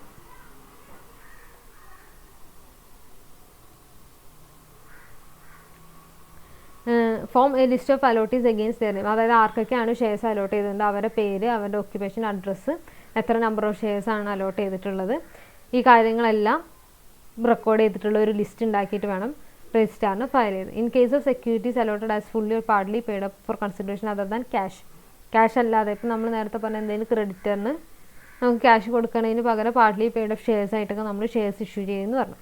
അങ്ങനെയാണെന്നുണ്ടെങ്കിൽ അതിൻ്റെ ഡീറ്റെയിൽസ് വേണം രജിസ്ട്രാറിന് സബ്മിറ്റ് ചെയ്യാനായിട്ട്. In the case of contract is not reduced writing. അതായത് റെഡ്യൂസ്ഡ് റൈറ്റിംഗ് എന്ന് വെച്ച് കഴിഞ്ഞാൽ കോൺട്രാക്റ്റ് എഴുതിയിട്ട് വെച്ചിട്ടില്ല എന്നുണ്ടെങ്കിൽ, അതായത് അതിൻ്റെ ഡീറ്റെയിൽസ് പ്രോപ്പറായിട്ട് എഴുതി വെച്ചിട്ടില്ല എന്നുണ്ടെങ്കിൽ അലോട്ട്മെൻറ്റ് കംപ്ലീറ്റ് ചെയ്തതിന് ശേഷം അതിനുള്ള ഒരു അഫിഡവിറ്റ് സത്യവാങ്മൂലം അതേപോലെ നമുക്ക് രജിസ്ട്രാറിന് സബ്മിറ്റ് ചെയ്യേണ്ടതായിട്ട് വരും. In case the contract is not reduced writing complete particulars of contract stamped with the same stamp duty as would have been payable if the contract had been reduced writing. Contract എഴുതി വെക്കുന്ന രീതിയിൽ തന്നെ വേറൊരു contract വെച്ചിട്ട് എത്ര stamp ഡ്യൂട്ടിയാണ് നമ്മൾ കൊടുക്കേണ്ടത് അതേപോലെ തന്നെ സ്റ്റാമ്പ് ഡ്യൂട്ടി കൊടുത്തിട്ട് വേണം രജിസ്ട്രാറിന് ഫയൽ ചെയ്യാനായിട്ട്. Report of the registered value respect of valuation of the consideration shall be. അതായത് ബോണസ് ഷെയർസ് ആണ്, റൈറ്റ് ഷെയർസ് ഒക്കെ ആണെന്നുണ്ടെങ്കിൽ രജിസ്റ്റേർഡ് വാല്യൂറുണ്ട്. നമ്മൾ കഴിഞ്ഞ യൂണിറ്റിലൊക്കെ പഠിച്ചതാണ്. ആ രജിസ്റ്റേർഡ് വാല്യൂറിൻ്റെ റിപ്പോർട്ടും വേണം അവരുടെ വാല്യുവേഷൻ്റെ റിപ്പോർട്ടും വേണം സബ്മിറ്റ് ചെയ്യാനായിട്ട്. ദെൻ ബോണസ് ഷെയർസ് ആണെന്നുണ്ടെങ്കിൽ റെസൊല്യൂഷൻ പാസ്സാക്കിയതിൻ്റെ കോപ്പിയും ഷെയർസ് എത്രത്തോളം ഷെയർസാണ് ഓരോ ഷെയർ ഹോൾഡേഴ്സിന് ഇഷ്യൂ ചെയ്ത് അതിൻ്റെ നമ്പർ ഓഫ് ഷെയർസ് അതിൻ്റെ അറ്റാച്ച്മെൻറ്റ്സ് എല്ലാം വേണം. In case shares has been issued in persons of clause C of the subsection 1 or section 32 by a company other than a listed company whose equity shares are convertible to preference shares or convertible preference shares are listed on an unrecognized stock exchange that shall be attached from section companies ആക്ടിൽ clause സിയിൽ പറയുന്ന subsection 1-നകത്ത് പറയുന്ന section 62 വരുന്നതിനകത്ത് ആ നിയമപ്രകാരമുള്ള ക്ലോസിനകത്ത് വരുന്നവരാണെന്നുണ്ടെങ്കിൽ listed company അല്ലാത്ത ഇക്വിറ്റി ഷെയർസ് ഉള്ള അതേമാതിരി കൺവേർട്ടബിൾ പ്രിഫറൻസ് ഷെയർസ് ഉള്ള കമ്പനിയാണെന്നുണ്ടെങ്കിൽ അവർ ഷെയർസ് റെക്കഗ്നൈസ്ഡ് സ്റ്റോക്ക് എക്സ്ചേഞ്ചസിനകത്ത് ലിസ്റ്റ് ചെയ്തിട്ടുണ്ടെന്നുണ്ടെങ്കിൽ ഫോം നമ്പർ PAS 3 വെച്ചിട്ട് വേണം ആ ഫോം വെച്ചിട്ട് വേണം രജിസ്ട്രാറിന് ഫയൽ ചെയ്യാനായിട്ട്. അതേമാതിരി അതിനകത്ത് വാല്യുവേഷൻ റിപ്പോർട്ട് വരും. ഈ കണ്ടീഷൻസ് ഫോളോ ചെയ്തിട്ടില്ലാന്നെങ്കിൽ കമ്പനിക്കും അതേമാതിരി അതുമായിട്ട് ബന്ധപ്പെട്ട ഓഫീസേഴ്സിനും പെനാൾട്ടി ഉണ്ടാവും. 1000 rupees ഓരോ ദിവസത്തിന് 1000 rupees വെച്ചിട്ട്, അല്ലെങ്കിൽ 1 lakh rupee, ഇതിനകത്ത് ഏതാണോ കുറവ് അത് ഫൈൻ വരും. ദെൻ അടുത്തത് share certificate. Share certificate is a certificate issued by the company under its common seal specify the shares held by any member and the amount pay on each share. ഇപ്പോൾ shares നമ്മൾ issue ചെയ്ത് allot ചെയ്തൊക്കെ കൊടുത്തു. അപ്പം അതിനൊരു പ്രൂഫാക്കി ഒരു evidence ആക്കി വെക്കുന്ന സംഭവമാണ് ഷെയർ സർട്ടിഫിക്കറ്റ് എന്ന് പറയുന്നത്. ഷെയർ സർട്ടിഫിക്കറ്റിനകത്ത് ഇപ്പോഴത്തെ യൂഷ്വലി നമ്മൾ പണ്ടൊക്കെ ഷെയർ സർട്ടിഫിക്കറ്റ് നമ്മളെ ഡിഗ്രി സർട്ടിഫിക്കറ്റ് അങ്ങനത്തെ ഒക്കെ സർട്ടിഫിക്കറ്റും അത് ഇങ്ങനെ ഇന്ന കമ്പനിയുടെ ഷെയർസ് ഇന്നത്ര നമ്പർ ഇന്ന ആളുടെ കയ്യിലുണ്ട്, ഇന്ന ആൾക്കുണ്ട് എന്നൊക്കെ പറഞ്ഞപ്പോൾ നമ്മൾ ഡിഗ്രി പാസ്സായി എന്നൊക്കെ പറഞ്ഞ് അതേപോലെ തന്നെ ഒരു ഫോമിലായിരുന്നു ഷെയർ സർട്ടിഫിക്കറ്റ്സ് ഉണ്ടായിട്ടുണ്ടായിരുന്നത്. ഇപ്പം അങ്ങനെയല്ല. ഇപ്പോൾ ഒക്കെ മിക്കതും തന്നെ ഇലക്ട്രോണിക് ഫോമിൽ തന്നെയാണുള്ളത്. അങ്ങനെ അതൊരു പ്രൂഫ് ഓഫ് എവിഡൻസ് ആണ് ഷെയർ സർട്ടിഫിക്കറ്റ്. കമ്പനിയുടെ ഇത്ര ഷെയർസ് ഇന്ന ആൾക്കുണ്ടെന്ന് പറഞ്ഞ് കമ്പനി സീലോട് കൂടിയിട്ടുള്ള സർട്ടിഫിക്കറ്റാണ് share certificate. It is an evidence of title to the allottee or transfer to the shares. അതായത് ഷെയർ ഹോൾഡേഴ്സിന് അതൊരു എവിഡൻസ് ആക്കിയിട്ട് വെക്കുന്ന സാധനമാണ് ഷെയർ സർട്ടിഫിക്കറ്റ്. അതൊരു നെഗോഷ്യബിൾ ഇൻസ്ട്രുമെൻ്റ് അല്ല. ഒരു ഷെയർ സർട്ടിഫിക്കറ്റ് വാലിഡ് ആവുക ഈ പറയുന്ന സംഭവങ്ങൾ ഉണ്ടാകുന്നു. കമ്പനിയുടെ പേര്, ഷെയർ ഹോൾഡറിൻ്റെ പേര്, അഡ്രസ്സ്, എത്ര ഷെയർസ് ആണോ അയാളുടെ അടുത്തുള്ളത് അത്, ഡിസ്റ്റിങ്ക്റ്റ് നമ്പർ ഓഫ് ഷെയർസ്, എത്രത്തോളം ഷെയർസ് ഫുള്ളുണ്ട്, അതിനകത്ത് എത്ര ഷെയർസാണ് അയാൾ ഹോൾഡ് ചെയ്യുന്നത്, അതേമാതിരി ഓരോ ഷെയറിന് അയാൾ എത്ര രൂപ പേ ചെയ്തു, എന്നാണ് ഇഷ്യൂ ചെയ്ത ഡേറ്റ്, ഷെയർ സർട്ടിഫിക്കറ്റിൻ്റെ നമ്പർ, സ്റ്റാമ്പ്, 2 ഡയറക്ടറിൻ്റെയും സെക്രട്ടറിൻ്റെയും സിഗ്നേച്ചർ. ഈ സംഭവങ്ങളൊക്കെ ഉണ്ടെങ്കിൽ മാത്രമേ ഒരു ഷെയർ സർട്ടിഫിക്കറ്റ് വാലിഡ് ആവുള്ളൂ. Every person whose name is entered as a member in the register of share members is entitled to receive share certificate for his shares without payment. Payment ഇല്ലാതെ തന്നെ രജിസ്ട്രാറിൻ്റെ അടുത്ത് member എന്നും പറഞ്ഞ പേര് list കൊടുത്തത് പേരിനകത്ത് name കൊടുത്ത ലിസ്റ്റിനകത്ത് പേരുണ്ട് എന്നുണ്ടെങ്കിൽ അവർക്കെല്ലാം ഷെയർ സർട്ടിഫിക്കറ്റ് കിട്ടാനുള്ള യോഗ്യത ഉണ്ട്. വിത്തൗട്ട് പേയ്മെൻറ്റ് ഒന്നും കൊടുക്കാതെ തന്നെ അവർക്ക് ഷെയർ സർട്ടിഫിക്കറ്റ് കിട്ടണം. Issues share certificates. Section 56 subsection 4 provides that every company shall, unless prohibited by any provision of law or any order of court, tribunal or other authority, deliver the certificates of all securities allotted, transferred or transmitted within a period of 2 months from the date of incorporation. Shares issue ചെയ്തു share certificate issue ചെയ്യാനുള്ള rules and regulations ആണ് പറയുന്നത്. ഈ കാര്യങ്ങൾ follow ചെയ്യണം. ഈ follow ചെയ്യേണ്ടാത്ത ആൾക്കാരെ court അല്ലെങ്കിൽ ട്രിബ്യൂണൽ എന്തെങ്കിലും പറയുകയാണ് ഇങ്ങനെ ഷെയർ സർട്ടിഫിക്കറ്റ് ഇഷ്യൂ ചെയ്യേണ്ടതെന്ന് പറയുകയാണെന്നുണ്ടെങ്കിൽ കുഴപ്പമില്ല. അല്ലാന്നുണ്ടെങ്കിൽ within 2 months date of incorporation within 2 months ഉള്ളിൽ തന്നെ ഷെയർ സർട്ടിഫിക്കറ്റ് ഇഷ്യൂ ചെയ്തിട്ടുണ്ടാവണം. അതേമാതിരി അലോട്ട്മെൻറ്റിന് ശേഷം 2 months തന്നെ ഷെയർ സർട്ടിഫിക്കറ്റ് ഇഷ്യൂ ചെയ്തിട്ടുണ്ടാവണം. അതേമാതിരി കമ്പനീൻ്റെ within a period of 1 month from the date of receipt by the company of the instrument of transfer or the limitation of intimation of transmission. ട്രാൻസ്മിഷനിലെ instrument submit ചെയ്യുമ്പോഴോ അതായത് ട്രാൻസ്മിഷനിലെ intimation കിട്ടുമ്പോഴോ അതിന് 1 month തന്നെ share certificate കൊടുക്കണം. അതായത് within a period of 6 months from the date of allotment. In the case of allotment of debentures ആണ് allot ചെയ്യണമെന്നുണ്ടെങ്കിൽ 6 months allotment കഴിഞ്ഞിട്ട് 6 months തന്നെ ഷെയർ സർട്ടിഫിക്കറ്റ് അതിൻ്റെ സർട്ടിഫിക്കറ്റ് ഡിബെഞ്ചർ സർട്ടിഫിക്കറ്റ്സ് ഇഷ്യൂ ചെയ്തിട്ടുണ്ടാവണം. Where the securities are dealt within a depository, the company shall intimate the details of allotment of securities to depository immediately on allotment of such securities. Depository ആണ് securities deal ചെയ്യുന്നതെന്നുണ്ടെങ്കിൽ ഇതിൻ്റെ എല്ലാ കാര്യങ്ങളും ഡെപ്പോസിറ്ററിനെ അറിയിക്കണം. Immediately on allotment of such securities. അങ്ങനത്തെ securities issue ചെയ്യുമ്പോൾ അല്ലെങ്കിൽ allot ചെയ്യുമ്പോൾ അപ്പോൾ തന്നെ ഡെപ്പോസിറ്ററിനെ അത് അറിയിക്കണം. ഈ റൂൾസ് ഫോളോ ചെയ്തിട്ടില്ല എന്നുണ്ടെങ്കിൽ കമ്പനിക്ക് മിനിമം 25,000 റുപ്പീസ് മുതൽ 5 lakh റുപ്പീസ് വരെ ഫൈൻ വരാം. അതേമാതിരി ഓഫീസറിന് 1,000 റുപ്പീസ് മുതൽ 1 lakh റുപ്പീസ് വരെ ഫൈൻ വരാം. Then effects of A share certificate. ഒരു ഷെയർ സർട്ടിഫിക്കറ്റ് ഇഷ്യൂ ചെയ്യുമ്പം ഉണ്ടാകുന്ന എഫക്ട്സ് ആണ്. First one, evidence of title. അത് ഒരു ആൾ എത്രത്തോളം ഷെയർസാണ് അയാളുടെ കയ്യിലുള്ളത്, അതേമാതിരി ഒരു കമ്പനി എത്രത്തോളം ക്യാഷാണ് ഒരാളുടെ അടുത്ത് വാങ്ങിച്ചതെന്നുള്ള ഇതിനുള്ള ഷെയർസിന് പകരമായിട്ട് അവർ എത്ര രൂപയാണ് വാങ്ങിച്ചതെന്നുള്ളതിനൊക്കെ ഒരു തെളിവായിട്ടാണ് ഷെയർ സർട്ടിഫിക്കറ്റ് കൺസിഡർ ചെയ്യുന്നത്. It is an evidence of title. I mean ആ ഷെയർസ് ഇഷ്യൂ ഷെയർസ് നമ്മൾ ഹോൾഡ് ചെയ്യുന്നുണ്ട് എന്നുള്ളതിൻ്റെ ഒരു എവിഡൻസ് ആണ് ഷെയർ സർട്ടിഫിക്കറ്റ് എന്ന് പറയുന്നത്. പക്ഷേ അതൊരു ഡോക്യുമെൻ്റ് ഓഫ് ടൈറ്റിൽ അല്ല. Then estop last payment. The share certificate states the amount paid on them. A company is estop from stating the amount stated having been paid on the shares has not been. അതായത് അതിനകത്ത് share സർട്ടിഫിക്കറ്റിനകത്ത് എത്ര എമൗണ്ടാണ് പേ ചെയ്തിട്ടുള്ളതെന്ന് mention ചെയ്തിട്ടുണ്ട്. അപ്പം അത്രയും amount pay ചെയ്തിട്ടില്ല എന്ന് പിന്നെ ആ കമ്പനിക്ക് പറയാനായിട്ട് കഴിയില്ല. അതാണ് ഷെയർ സർട്ടിഫിക്കറ്റിൻ്റെ എഫക്റ്റ്. അടുത്തത് ഡ്യൂപ്ലിക്കേറ്റ് ഷെയർ സർട്ടിഫിക്കറ്റ്. എങ്ങനെയൊക്കെ സിറ്റുവേഷനിലാണ് നമുക്ക് ഷെയർ സർട്ടിഫിക്കറ്റ് ഡ്യൂപ്ലിക്കേറ്റ് ഉണ്ടാക്കാൻ പറ്റുന്നതെന്നാണ് section 46 subsection 2 provides that a duplicate certificate of shares may be issued if such certificate is proved to have been lost or destroyed. കാണാതെ പോയിട്ടുണ്ട് അല്ലെങ്കിൽ നശിച്ചു പോയിട്ടെന്ന് നമുക്ക് prove ചെയ്ത് കഴിഞ്ഞാൽ ഡ്യൂപ്ലിക്കേറ്റ് ഷെയർ സർട്ടിഫിക്കറ്റ് ഉണ്ടാക്കാം. അതേമാതിരി as been deface mutilate or torn and ഈ സറണ്ടർ ടു ദി കമ്പനിക്ക് സറണ്ടർ ചെയ്താൽ അത് ഇല്ലാതാക്കി കളഞ്ഞാലൊക്കെ പുതിയ ഡ്യൂപ്ലിക്കേറ്റ് ഷെയർ സർട്ടിഫിക്കറ്റ് ഉണ്ടാക്കാം. Companies Rules 2040 Sub-Rule 6 Subsection 2 says where a duplicate certificate is issued, it shall be stated prominently on the face of it.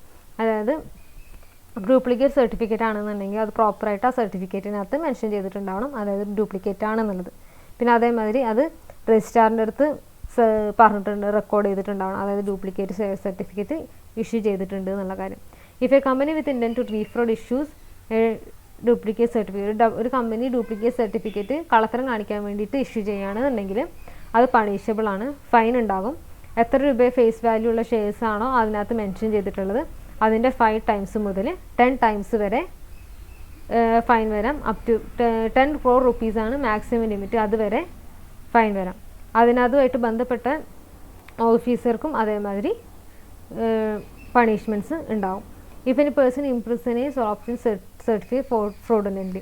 അതേമാതിരി ഒരാൾ ഷെയർ സർട്ടിഫിക്കറ്റ് ഡ്യൂപ്ലിക്കേറ്റ് അനധികൃതമായിട്ട് ഉണ്ടാക്കുകയാണെന്ന് വിചാരിക്കാം. അങ്ങനെയാണെന്നുണ്ടെങ്കിൽ 1 year മുതൽ 3 years വരെ ജയിലിൽ കിടക്കേണ്ടി വരും. അതേമാതിരി 1 lakh rupees മുതൽ 5 lakh rupees വരെ ഫൈൻ വരും. A company can issue duplicate share certificate only to registered share holder. Registered share ഹോൾഡേഴ്സിന് മാത്രമേ ഡ്യൂപ്ലിക്കേറ്റ് ഷെയർ സർട്ടിഫിക്കറ്റ്സ് ഇഷ്യൂ ചെയ്യാൻ പാടുള്ളൂ. അടുത്തത് calls on shares. The applicants are general not required to pay the full. അതായത് application submit ചെയ്യുന്ന സമയത്ത് തന്നെ full ഷെയറിൻ്റെ വാല്യൂ നമ്മൾ സബ്മിറ്റ് ചെയ്യേണ്ടി വരില്ല. നമ്മൾ നേരത്തെ പറഞ്ഞു 5%, 25% എന്നൊക്കെ പറഞ്ഞു. അപ്പം അതിനനുസരിച്ച് മാത്രം ഷെയർസിന് പൈസ കൊടുത്താൽ മതിയാവും. അപ്പോൾ അത് കഴിഞ്ഞിട്ട് നമ്മൾ ഷെയറിനുള്ള വാല്യൂ ഒക്കെ അലോട്ട്മെൻറ്റിന് ശേഷം അലോട്ട്മെൻറ്റ് മണി കഴിഞ്ഞതിന് ശേഷം കോൾസ് എന്നാണ് പറയുക. ആ ഓരോ കോൾസിനനുസരിച്ചാണ് നമ്മൾ ആ ഷെയറിൻ്റെ ക്യാഷ് കൊടുക്കേണ്ടത്. First call, second call, third call അങ്ങനെ പറയും.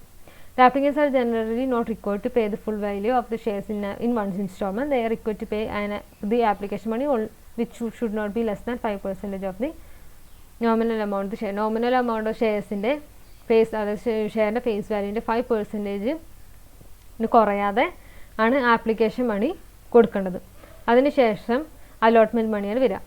അലോട്ട്മെൻറ്റിൻ്റെ സമയത്ത് അലോട്ട്മെൻറ്റ് മണി കൊടുക്കേണ്ടി വരും. ഇത് ബാലൻസ് എമൗണ്ട് ആണ് ഇൻസ്റ്റാൾമെൻ്റ് ആയിട്ട് കമ്പനി വാങ്ങിക്കുക. അതിനാണ് കോൾ എന്ന് പറയുന്നത്.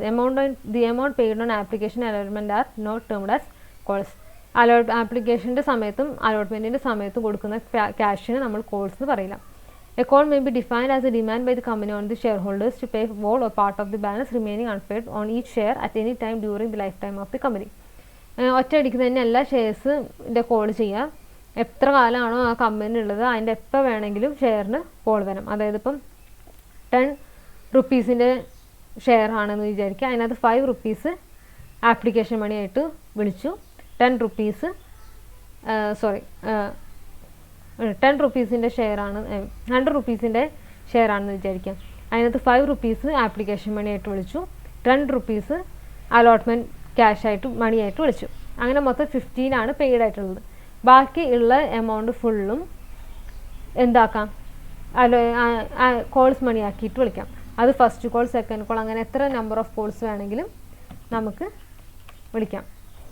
അപ്പം അതിനകത്ത് ഫസ്റ്റ് കോളിന് ഒരു 10 റുപ്പീസ് വിളിക്കാം, പിന്നെ കുറേ കഴിഞ്ഞിട്ട് എപ്പോഴെങ്കിലുമൊക്കെ ആയിരിക്കും സെക്കൻഡ് കോളിൽ വിളിക്കാം. അങ്ങനെ അതൊക്കെ കമ്പനിയുടെ ഇഷ്ടമാണ്. അതിനാണ് കോൾ എന്ന് പറയുന്നത്. അതിനകത്ത് അലോട്ട്മെൻറ്റിൻ്റെ ആപ്ലിക്കേഷൻ്റെ മണി നമ്മൾ കോൾസിൻ്റെ ആയിട്ട് കൺസിഡർ ചെയ്യില്ല. Essentials of A valid call. ഒരു വാലിഡ് കോളിൻ്റെ എസെൻഷ്യൽ കണ്ടീഷൻസ് ആണ്. In making A call there must be taken that the directors making it are duly appointed and duly qualified.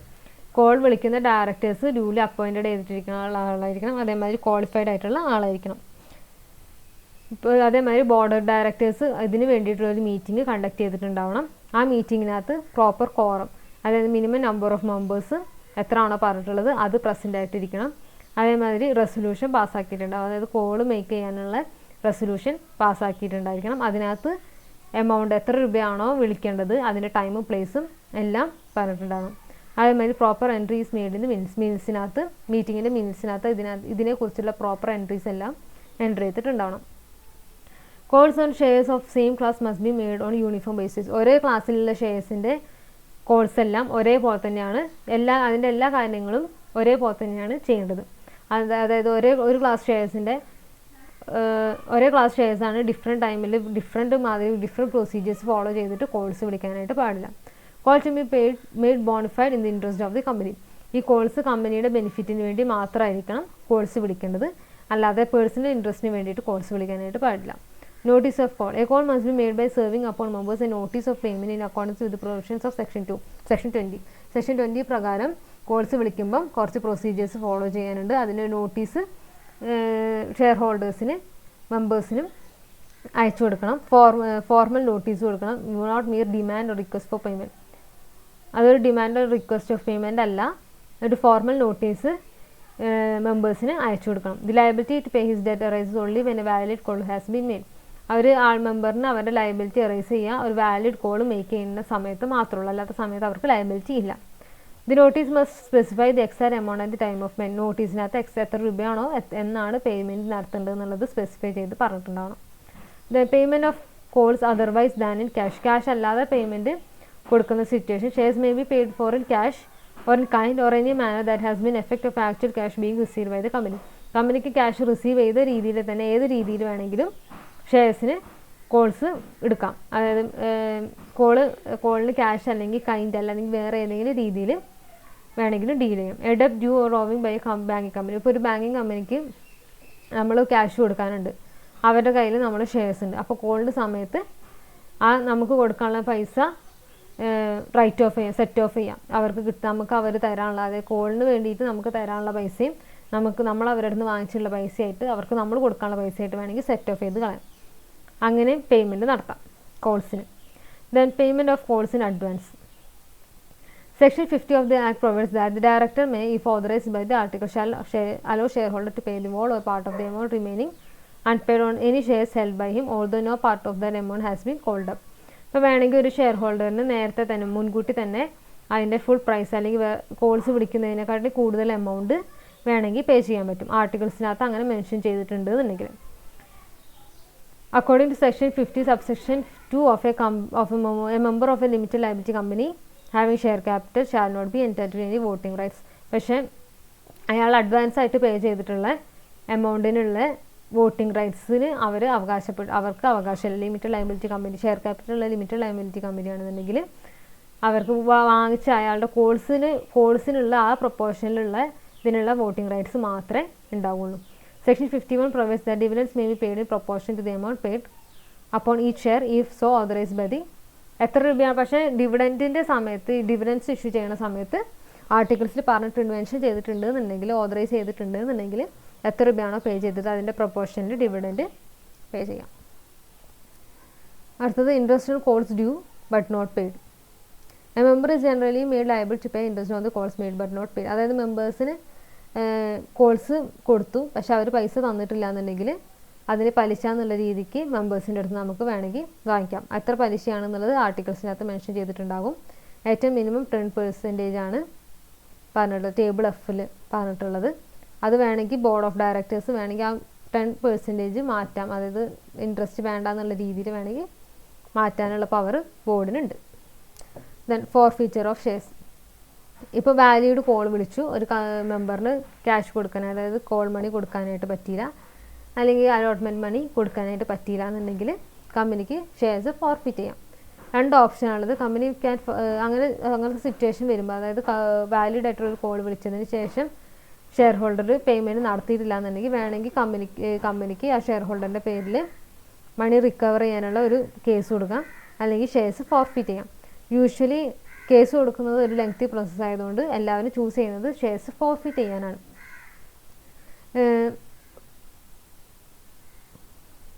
Forfeiture എന്ന് വെച്ച് കഴിഞ്ഞാൽ taking dum away from the member, അതായത് ആ ഷെയറിൻ്റെ ആ amount മെമ്പറിൻ്റെ അടുത്ത് നിർത്ത് മാറ്റുന്ന രീതിയിലാണ്, അതാണ് ഫോർഫീച്ചർ എന്ന് പറയുന്നത്. അതിനുള്ള പ്രൊവിഷന് ആർട്ടിക്കിൾസിനകത്ത് ഉണ്ടെങ്കിൽ മാത്രമേ ഷെയർസ് ഫോർഫിറ്റ് ചെയ്യാനായിട്ട് പാടുള്ളൂ. പേയ്മെൻറ്റ് ചെയ്യാത്ത എമൗണ്ടിൻ്റെ ഷെയർ മാത്രം, അത്ര എമൗണ്ട് മാത്രമേ ഫോർഫിറ്റ് ചെയ്യുള്ളൂ. അയാൾ ചെയ്ത എമൗണ്ട് എത്ര രൂപയാണോ അവർ കൊടുത്തിട്ടുള്ളത് ആ എമൗണ്ടിനും അയാൾ പിന്നീട് കൊടുക്കാനുള്ള എമൗണ്ട്, അതായത് ഇപ്പം മൊത്തം 100 റുപ്പീസാണ് ഷെയറിൻ്റെ വാല്യൂ, 15 റുപ്പീസ് അല്ലെങ്കിൽ 50 റുപ്പീസ് അയാൾ ഓൾറെഡി പേ ചെയ്തിട്ടുണ്ട്. 20 റുപ്പീസിൻ്റെ ആണ് എമൗണ്ട് അയാൾ പേ ചെയ്തിട്ടില്ല. ബാക്കി 30 റുപ്പീസ് അയാൾ പേ ചെയ്തിട്ടുണ്ട്. അപ്പോൾ ഈ 20 റുപ്പീസ് വാല്യൂ ഉള്ളത് മാത്രമേ ഫോർഫിറ്റ് ചെയ്യുള്ളൂ. അല്ലാതെ അയാൾ പേ ചെയ്ത, അതായത് 50 റുപ്പീസ് പേ ചെയ്തതും ഇനി പേ ചെയ്യാനുള്ള 30 റുപ്പീസിൻ്റെതും ഫോർഫിറ്റ് ചെയ്യില്ല. ഈ 20 റുപ്പീസിനെ പേ ചെയ്യാതെ ഓൾറെഡി ഒരു വാലിഡ് കോൾ കൊടുത്തിട്ട് ചെയ്യാത്തതിൻ്റെ എമൗണ്ട് മാത്രമേ ഫോർഫിറ്റ് ചെയ്യുള്ളൂ. Table F, which is generally adopted by the companies with respect to forfeiture of shares, contains the following rules. Table F-നകത്താണ് ഫോർഫിച്ചർ ഓഫ് ഷെയർസിൻ്റെ റൂൾസ് പറഞ്ഞിട്ടുള്ളത്. അതിൻ്റെ റൂൾസാണ് ഫസ്റ്റ്, ഫോർഫിച്ചറിനുള്ള ഓപ്ഷൻ ആർട്ടിക്കിൾസിനകത്ത് ഉണ്ടാവണം. അതേമാതിരി പേയ്മെൻറ്റ് ചെയ്യാത്ത കോൾസിനുള്ളത് മാത്രമേ ഫോർഫിറ്റ് ചെയ്യാൻ പാടുള്ളൂ. അതേമാതിരി ഫോർഫിറ്റ് ചെയ്യുന്നതിന് മുമ്പ് തന്നെ പ്രോപ്പർ നോട്ടീസ് കൊടുത്തിട്ടുണ്ടാവണം. അറ്റ്ലീസ്റ്റ് 14 ഡേയ്സ് നോട്ടീസാണ് എമൗണ്ട് പേ ചെയ്യാൻ വേണ്ടിയിട്ട് ഷെയർ ഹോൾഡറിന് കൊടുക്കേണ്ടത്. അതേമാതിരി ബോർഡ് ഓഫ് ഡയറക്ടേഴ്സ് ഒരു റെസൊല്യൂഷൻ പാസ് ചെയ്യണം ഷെയർസ് ഫോർഫിറ്റ് ചെയ്യുന്നതിന് മുമ്പ്. അതേമാതിരി power of forfeit must be exercised in good faith and for the benefit of the company. കമ്പനീൻ്റെ വളർച്ചയ്ക്കും നല്ല ഉദ്ദേശത്തോടു കൂടി മാത്രമാവണം ഷെയർസ് ഫോർഫിറ്റ് ചെയ്യാൻ വേണ്ടിയിട്ട്. അതായത് അടുത്തത് effects of forfeiture. Cessation of membership. ഏത് മെമ്പറിൻ്റെതാണോ ഷെയർസ് ഫോർഫിറ്റ് ചെയ്തത് അവർക്ക് മെമ്പർഷിപ്പ് പോകും. അതേമാതിരി സെസേഷൻ ഓഫ് ലയബിലിറ്റി. എത്ര രൂപേൻ്റെ എമൗണ്ട് ആണോ അവർ പേ ചെയ്യാതിരുന്നത് ആ എമൗണ്ട് ലയബിലിറ്റി അവർക്കില്ലാതെയാകും. പക്ഷേ അൺപെയ്ഡ് കോൾസ്, അതായത് കോൾസ് വിളിക്കാത്ത കോൾസിൻ്റെ ലയബിലിറ്റി അപ്പോഴും ഉണ്ടാകും. കോൾസ് വിളിച്ചിട്ട് കൊടുക്കാത്ത എമൗണ്ടിൻ്റെ ലയബിലിറ്റി മാത്രമേ പോവുള്ളൂ. അതാണ് സെസേഷൻ ഓഫ് ലയബിലിറ്റി.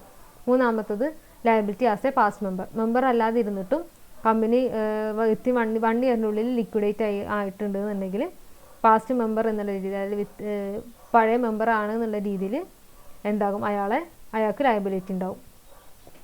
വിത്തിൻ 1 ഇയറിനുള്ളിൽ കമ്പനി വൈൻഡപ്പ് ചെയ്യുകയാണെന്നുണ്ടെങ്കിൽ.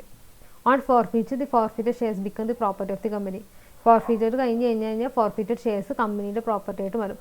അത് വേണമെങ്കിൽ റീഇഷ്യൂ ചെയ്യാം, അല്ലെങ്കിൽ അത് ഡിസ്പോസിഫൈ ചെയ്യാം. അതൊക്കെ കമ്പനിയുടെ ബോർഡിൻ്റെയും തീരുമാനമാണ്. At any time before a sale or disposal of the forfeited shares the board may cancel the forfeited on such terms as it think fit. അതായത് ഫോർഫിറ്റർ വേണമെങ്കിൽ കമ്പനിക്ക് ബോർഡിന് ഇത് ചെയ്യാം, എന്താണ് വേണ്ടാന്ന് വെക്കാം. സെയിൽ ഓഫ് ബിഫോർ സെയിൽ റീഇഷ്യൂവിന് മുമ്പോ അല്ലെങ്കിൽ ഫോർഫിറ്റഡ് ഷെയർസ് ഡിസ്പോസ് ഓഫ് ചെയ്യുന്നതിന് മുമ്പ് വേണമെങ്കിൽ ഫോർഫിറ്റർ ബോർഡിന് ക്യാൻസൽ ചെയ്യാനുള്ള ഓപ്ഷൻ ഉണ്ട്. The right of the company upon forfeiture is to dispose of the share and use the proceeds for discharge the liability for which the forfeiture has affected. ഇപ്പോൾ shares dispose ചെയ്യുകയാണെന്നുണ്ടെങ്കിൽ അതിൻ്റെ proceeds, അതായത് അതിൽ നിന്ന് കിട്ടുന്ന പൈസ അതിൻ്റെ എക്സ്പെൻസിന് വേണ്ടിയിട്ട് ലയബിലിറ്റി എത്ര രൂപയാണോ ലയബിലിറ്റി കമ്പനിക്കുള്ളത് അതിന് മാത്രമേ എടുക്കാൻ പാടുള്ളൂ. ബാലൻസ് ഉള്ള എത്ര രൂപയാണോ അത് മെമ്പറിന് തിരിച്ചു കൊടുക്കുക. അതായത് എക്സ് മെമ്പറിന് ആദ്യം മെമ്പർ ആയിട്ടുണ്ടെങ്കിൽ ആ ഷെയർസാണ് ഫോർഫിറ്റ് ചെയ്ത് അവർക്ക് തിരിച്ചു കൊടുക്കാം. അടുത്തത് reissue of forfeited shares. The total sum paid by former shareholders of shares together with the amount paid on reissue and the amount unpaid on shares is not less than par value. forfeited shares can be reissued at any price that is even at discount, but the amount of discount must not exceed the amount forfeited on such shares. അതായത് ഫോർഫിറ്റഡ് ഷെയർസിൻ്റെ value already ഉള്ള holders പേ ചെയ്ത എമൗണ്ടും റീഇഷ്യൂവിൽ കിട്ടിയ എമൗണ്ടും ഇനി പേ ചെയ്യാനുള്ള എമൗണ്ടും, അതായത് അൺഹോൾഡ് value ആയിട്ടുള്ള അതിൻ്റെ value ഇത് കൂടെ കൂടുമ്പം മൊത്തം ഷെയർ വാല്യൂവിനെക്കാട്ടി കൂടുതലാവാൻ പാടില്ല. അതായത് ഇപ്പോൾ 100 റുപ്പീസിൻ്റെ ഷെയർ ആണെന്ന് വിചാരിക്കാം. ഓൾറെഡി അയാൾ 50 റുപ്പീസ് പേ ചെയ്തിട്ടുണ്ട്. 20 റുപ്പീസാണ് റീഇഷ്യൂവിൽ കിട്ടിയിട്ടുള്ളത്. ബാക്കി 30 റുപ്പീസാണ് ഇനി അൺകോൾഡ് ആയിട്ടുള്ള പോർഷൻ ആയിട്ടുള്ളത് ഷെയറിന്. അപ്പം ഈ 30 റുപ്പീസ് ഓൾറെഡി പേ ചെയ്തിട്ടുള്ള 50 റുപ്പീസ് പിന്നെ ഈ റീഇഷ്യൂവിൽ വരുന്ന എമൗണ്ടും കൂടെ കൂട്ടുമ്പം ഈ മൊത്തം ഷെയറിൻ്റെ വാല്യൂ അതിനെക്കാട്ടിലും കൂടാൻ പാടില്ല. അതായത് 100നെക്കാട്ടി കൂടാൻ പാടില്ല റീഇഷ്യൂവിൻ്റെ വാല്യൂ. അതാണ് പറയുന്നത്. The forfeited shares can be reissued at any price that is even discount വേണമെങ്കിൽ ഷെയർസ് ഫോർഫിറ്റ് ചെയ്ത് റീഇഷ്യൂ ചെയ്യാനായിട്ട് പറ്റും. പക്ഷേ ഫോർഫിറ്റഡ് ഡിസ്കൗണ്ട് എന്തിലും കൂടാൻ പറ്റില്ല. Not exceed the amount forfeited on such shares issue ചെയ്ത ഫോർഫിറ്റഡിൻ്റെ എമൗണ്ടിനെക്കാട്ടിലും കൂടാനായിട്ട് പാടില്ല discount. The buyer of such shares shall become liable to pay all the future calls due on shares including the calls of which the shares are forfeited. അങ്ങനെ forfeited shares വാങ്ങിക്കുന്ന ആൾക്കാർക്ക് എല്ലാ future കോൾസും അതിന് പേ ചെയ്യാൻ ലയബിലിറ്റി ഉണ്ട്. The name of the buyer shall be record in the register of മെമ്പേഴ്സിൽ അങ്ങനെ forfeited shares reissue ചെയ്യുമ്പോൾ വാങ്ങിക്കുന്ന ബയറിൻ്റെ നെയിമും റെക്കോർഡ് ചെയ്തിട്ടുണ്ടാവണം. If the original share holder has surrender the share certificate same shall be transferred in the name of the buyer. Original share holder അവരുടെ share certificate surrender ചെയ്തിട്ടുണ്ടെന്നുണ്ടെങ്കിൽ ആ സെയിം സാധനം പുതിയ ആരുടെ പേരിൽ റീഇഷ്യൂ ചെയ്ത് കൊടുക്കണം. അതർവൈസ് സറണ്ടർ ചെയ്തിട്ടില്ല എന്നുണ്ടെങ്കിൽ ഒരു പുതിയ ഷെയർ സർട്ടിഫിക്കറ്റ് ഇഷ്യൂ ചെയ്ത് കൊടുക്കണം. Reissue of forfeited shares is a sale of shares and it does not amount to an allotment. Shares forfeit ചെയ്ത് റീഇഷ്യൂ ചെയ്ത് കഴിഞ്ഞാൽ അത് അലോട്ട്മെൻ്റ് ആയിട്ട് കൂട്ടില്ല, അത് സെയിൽ ഓഫ് ഷെയർസ് ആണ്. Then surrender of shares. Surrender is a voluntary act of the shareholder under which these shares are returned to the company for purpose of cancellation. ആർട്ടിക്കിൾസിൽ പറഞ്ഞിട്ടുണ്ടെന്നുണ്ടെങ്കിൽ ഒരു share ഹോൾഡറിന് വേണമെങ്കിൽ അവരുടെ ഷെയർസ് വോളണ്ടറി ആയിട്ട്, അതായത് തന്നെ തോന്നിയിട്ട് കമ്പനിക്ക് തന്നെ കൊണ്ടു കൊടുക്കാം, അവരുടെ ഷെയർസ് റിട്ടേൺ ചെയ്യാം. അതിനെയാണ് സറണ്ടർ എന്ന് പറയുന്നത്. പക്ഷേ സറണ്ടർ ചെയ്യുമ്പോൾ ഷെയർ ഹോൾഡേഴ്സിന് യൂഷ്വലി എമൗണ്ട് ഒന്നും റീഫണ്ട് ചെയ്യില്ല. ഈ sum money is refunded it will amount to purchase of the company of its own. അങ്ങനെ ഷെയർ റീഫണ്ട് ചെയ്യുകയാണെന്നുണ്ടെങ്കിൽ കമ്പനിയുടെ സ്വന്തം ഷെയർ വാങ്ങിക്കുക എന്നുള്ളൊരു കോൺസെപ്റ്റാണ് വരിക. അത് സെക്ഷൻ 67 പ്രകാരം അത് പ്രോഹിബിറ്റ് ചെയ്തിട്ടുള്ളതാണ്. അപ്പം അങ്ങനെ എമൗണ്ട് റീഫണ്ട് ചെയ്യില്ല. Surrender of shares may be allowed in the following cases if it acceptance is authorized by the articles of the company. ഇപ്പോൾ ഒരു ന്യൂ ഷെയർ നോമിനൽ വാല്യൂ ഉള്ള, അതായത് സെയിം നോമിനൽ വാല്യൂ ഉള്ള new share exchange ചെയ്യാൻ വേണ്ടിയിട്ട് വേണമെങ്കിൽ surrender ചെയ്യാം. അതേമാതിരി forfeited is justified because surrender is not short cut to forfeiture. Articles അത് ഓതറൈസ് ചെയ്തിട്ടുള്ള കാര്യമാണ് പറയുന്നത്. അതായത് ആർട്ടിക്കിൾസ് ഓതറൈസ് ചെയ്തിട്ടുണ്ടെന്നുണ്ടെങ്കിൽ ഷെയർസ് സറണ്ടർ ചെയ്യാനായിട്ട് പറ്റും. ഈ ഫോളോയിങ് കേസിലാണ് അത് പറ്റുന്നത്. അതായത് ഓൾറെഡി ഉള്ള ഷെയർ നോമിനൽ വാല്യൂ ഉള്ള അതേ സെയിം വാല്യൂലുള്ള ന്യൂ ഷെയർ എക്സ്ചേഞ്ചിന് വേണ്ടിയിട്ടാണെന്നുണ്ടെങ്കിൽ സറണ്ടർ ചെയ്യാൻ പറ്റും. അതേമാതിരി when the circumstances as such where forfeiture is justified, forfeiture ചെയ്യാൻ പറ്റും because surrender is a shortcut to forfeiture. Surrender ഫോർഫീച്ചറിനുള്ളൊരു ഷോർട്ട് കട്ടാണ്. അങ്ങനത്തെ സിറ്റുവേഷനിലും സറണ്ടർ ചെയ്യാനായിട്ട് പറ്റും. പക്ഷേ അങ്ങനെ സറണ്ടർ ചെയ്ത് കഴിഞ്ഞാൽ ആ മെമ്പർ അല്ലാതെ ആകും. അതേമാതിരി ലിസ്റ്റ് ഓഫ് കോൺട്രിബ്യൂട്ടേഴ്സിന് അയാളുടെ നെയിം മാറ്റും. പക്ഷേ 12 monthsനുള്ളിൽ ആ കമ്പനി വൈൻഡ് അപ്പ് ചെയ്യുകയാണെന്നുണ്ടെങ്കിൽ അയാളൊരു പാസ്റ്റ് മെമ്പറായിട്ട് ലയബിളും ആവും. അതാണ് സറണ്ടർ ഓഫ് ഷെയർസ്. അടുത്തത് buyback of shares. A company limited by shares or a company limited by guarantee having a share capital cannot buy its own shares. Company limited by ഷെയർസോ അല്ലെങ്കിൽ company limited by ഗ്യാരണ്ടിയോ share ക്യാപിറ്റലുള്ള ഇതാണെന്നുണ്ടെങ്കിൽ അവർക്ക് അവരുടെ തന്നെ ഷെയർസ് വാങ്ങിക്കാനായിട്ട് പറ്റില്ല. Whether public or private company ആണെങ്കിൽ പബ്ലിക് കമ്പനി ആണെങ്കിൽ അവർക്ക് അവരുടെ ഷെയർസ് വാങ്ങിക്കാനായിട്ട് പറ്റില്ല. The provision to buy back its on share shall not apply to the private company. Private കമ്പനിക്ക് ഈ റെഗുലേഷൻ ബൈബാക്ക് അവരുടെ സ്വന്തം ഷെയർസ് ബൈബാക്ക് പ്രൊഹിബിറ്റഡ് അല്ല. In whose share capital no other body corporates invested in any money. അത് conditions follow ചെയ്താൽ മാത്രമാണ് prohibited അല്ലാത്തത്. First വേറൊരു ബോഡി കോർപ്പറേറ്റും അവരുടെ മണി ഈ പ്രൈവറ്റ് കമ്പനിയിൽ ഇൻവെസ്റ്റ് ചെയ്തിട്ടില്ല എന്നുണ്ടെങ്കിൽ അവർക്ക് അവരുടെ ഷെയർസ് ബൈബാക്ക് ചെയ്യാനായിട്ട് പറ്റും. ഇത് borrowings of such company from banks of finance institution or any body corporate less than twice it's paid up share capital. അവരുടെ പെയ്ഡ് അപ്പ് ഷെയർ ക്യാപിറ്റലിനേക്കാളും അതിൻ്റെ ട്വൈസിൽ കുറവാണ് അവരുടെ ബോറോയിങ്സ് എന്നുണ്ടെങ്കിലും അവർക്ക് ഷെയർസ് ബൈബാക്ക് ചെയ്യാനായിട്ട് പറ്റും. Or 50 crore rupees which ever is lower, അല്ലെങ്കിൽ 50 crore rupeesനെക്കാട്ടിലും കുറവാണ് അവരുടെ ബോറോയിങ്സ് എന്നുണ്ടെങ്കിൽ അവർക്ക് പ്രൈവറ്റ് കമ്പനി ആണെങ്കിൽ അവർക്ക് അവരുടെ ഷെയർസ് ബൈബാക്ക് ചെയ്യാനായിട്ട് കഴിയും. അതേമാതിരി അതിന് മുമ്പ് റീപേയ്മെൻറ്റ്സ് എന്തെങ്കിലും പേയ്മെൻറ്റ് നടത്താനുണ്ടെങ്കിൽ അതൊന്നും മുടക്കം വരുത്താതെ പേയ്മെൻറ്റ് നടത്തിയിട്ടുണ്ട് എന്നുണ്ടെങ്കിലും പ്രൈവറ്റ് കമ്പനിക്ക് അവരുടെ ഷെയർസ് ബൈബാക്ക് ചെയ്യാനായിട്ട് കഴിയും. ഇനി സോഴ്സസ് ടു ബൈബാക്ക് ചെയ്യാനുള്ള ക്യാഷിനുള്ള സോഴ്സ്. ഫസ്റ്റ് ഫ്രീ റിസർവ് ഉണ്ടെങ്കിൽ, അതേമാതിരി സെക്യൂരിറ്റീസ് പ്രീമിയം അക്കൗണ്ടിൽ നിന്ന്, അല്ലെങ്കിൽ proceeds of any shares or other specified securities. എന്തെങ്കിലും ഷെയർസ് ഇഷ്യൂ ചെയ്ത് അല്ലെങ്കിൽ അതർ സ്പെസിഫൈഡ് സെക്യൂരിറ്റീസിൻ്റെ പ്രൊസീഡ്സ് നിന്നും വേണമെങ്കിൽ നമുക്ക് ഷെയർസ് ബൈബാക്ക് ചെയ്യാനായിട്ട് കഴിയും. No buyback shall be made out of the proceeds of any earlier issue. ഇതിന് മുമ്പ് നടത്തിയ ഇഷ്യൂവിൻ്റെ എമൗണ്ട് വെച്ചിട്ട് ഷെയർസ് ബൈബാക്ക് ചെയ്യാനായിട്ട് കഴിയില്ല. ബൈബാക്ക് ചെയ്യാൻ വേണ്ടിയിട്ട് സ്പെസിഫൈ ചെയ്ത് ഇഷ്യൂ ചെയ്യുന്നത് ഷെയർസിൻ്റെ പ്രൊസീഡ്സിന് മാത്രമേ ബൈബാക്ക് ചെയ്യാനായിട്ട് കഴിയുള്ളൂ. A sum equal to the nominal value of shares bought back shall be transfer to a reserve amount to be called the capital redemption reserve account. Nominal വാല്യൂവിൻ്റെ equal ആയിട്ടുള്ള ഒരു amount ഒരു reserve അക്കൗണ്ടിലോട്ട്, separate reserve അക്കൗണ്ടിലോട്ട് transfer ചെയ്യണം. Capital redemption reserve account എന്നാണ് നമ്മൾ ആ അക്കൗണ്ടിൻ്റെ പേര് വിളിക്കുക. അതിനകത്തോട്ട് നമ്മൾ ട്രാൻസ്ഫർ ചെയ്ത് ഇടണം.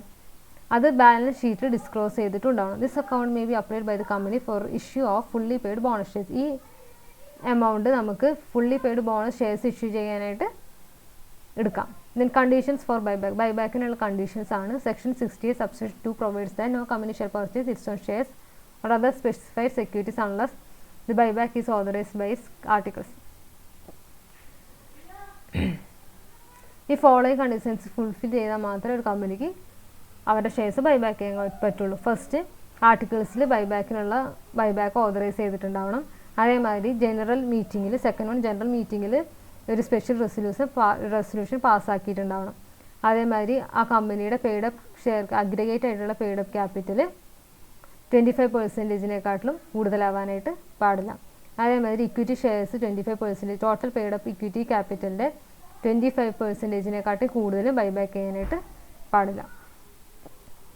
Then cannot be more than one buyback within a period. ഒരു വർഷത്തിനുള്ളിൽ ഒരു ബൈബാക്കിനെക്കാട്ടിൽ കൂടുതൽ ബൈബാക്ക് ഉണ്ടാവാനായിട്ട് പാടില്ല. The company after buyback is not more than twice the paid up capital and its free reserves. ബൈബാക്കിന് ശേഷം കമ്പനിയുടെ പെയ്ഡപ്പ് ക്യാപിറ്റലും ഫ്രീ റിസർവ്സും ട്വൈസ് ആവാൻ, അതായത് ഡെപ്റ്റിനെക്കാട്ടും twice ആവാൻ പാടില്ല. പെയ്ഡപ്പ് ക്യാപിറ്റലിൻ്റെയും റിസർവ്സും കൂടെ കൂട്ടിയിട്ട് അതിനെക്കാട്ടും ട്വൈസ് ആവാൻ പാടില്ല കമ്പനിക്കുള്ള ഡെറ്റ് ബൈബാക്കിന് ശേഷം. However the central government may notify higher ratio of the ഡെപ്റ്റ് ടു ക്യാപിറ്റൽ റേഷ്യോ. അതായത് ഡെപ്റ്റും ക്യാപിറ്റലും തമ്മിലുള്ള റേഷ്യോ വേണമെങ്കിൽ സെൻട്രൽ ഗവൺമെൻറ് ഹയർ ആയിട്ട് ഫിക്സ് ചെയ്യും. അത് ഫോളോ ചെയ്തിട്ട് വേണം ബൈബാക്ക് തീരുമാനിക്കാനായിട്ട്. All the shares or other specified securities for buyback are fully paid up. ബൈബാക്കിനുള്ള ഷെയർസ് ഫുള്ളി പെയ്ഡ് അപ്പ് ആയിരിക്കണം. Buyback of securities of a listed company shall be as per SEBI rules. Listed കമ്പനിയുടെ shares ആണ് buyback ചെയ്യണമെന്നുണ്ടെങ്കിൽ അത് SEBI regulations follow ചെയ്യണം. ബൈബാക്കിൻ്റെ proceeds within 1 ഇയറിൽ special resolution പാസ്സാക്കി within 1 ഇയറിൻ്റെ ഉള്ളിൽ തന്നെ complete ചെയ്തിട്ടുണ്ടാവണം.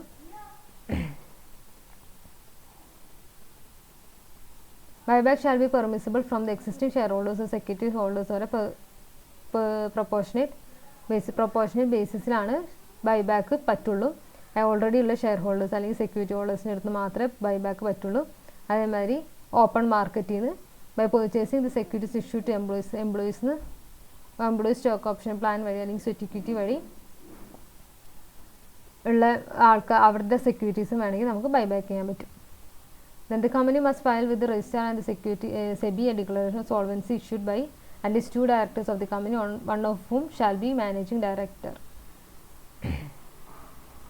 Capital meetings liability will not be rendered insolvent within a period of 1 year. ഒരു ബൈബാക്കിന് ശേഷം 1 ഇയറിനുള്ളിൽ ഇൻസോൾവൻ്റ് ആയിട്ട് പോകില്ല എന്ന് പറഞ്ഞിട്ട് ഒരു സത്യവാൻ മൂലം ബോർഡ് ഓഫ് ഡയറക്ടേഴ്സ് ഒരു മാനേജിങ് ഡയറക്ടറും അതല്ലാത്തൊരു ഏതെങ്കിലും ഒരു ഡയറക്ടറും കൂടെ സൈൻ ചെയ്തിട്ട് സെബിക്കും രജിസ്ട്രാറിനും സബ്മിറ്റ് ചെയ്യണം. No declaration of solvency shall be required to be filed with the SEBI by company whose shares are not listed in the stock എക്സ്ചേഞ്ചിൽ ലിസ്റ്റ് ചെയ്യാത്ത കമ്പനിയാണെന്നുണ്ടെന്നുണ്ടെങ്കിൽ ഇങ്ങനത്തെ ഒരു സത്യവാങ്മൂലം സെബിക്ക് സബ്മിറ്റ് ചെയ്യേണ്ട ആവശ്യം ഉണ്ടാവില്ല, രജിസ്ട്രാറിന് മാത്രം സബ്മിറ്റ് ചെയ്താൽ മതി. Sorry.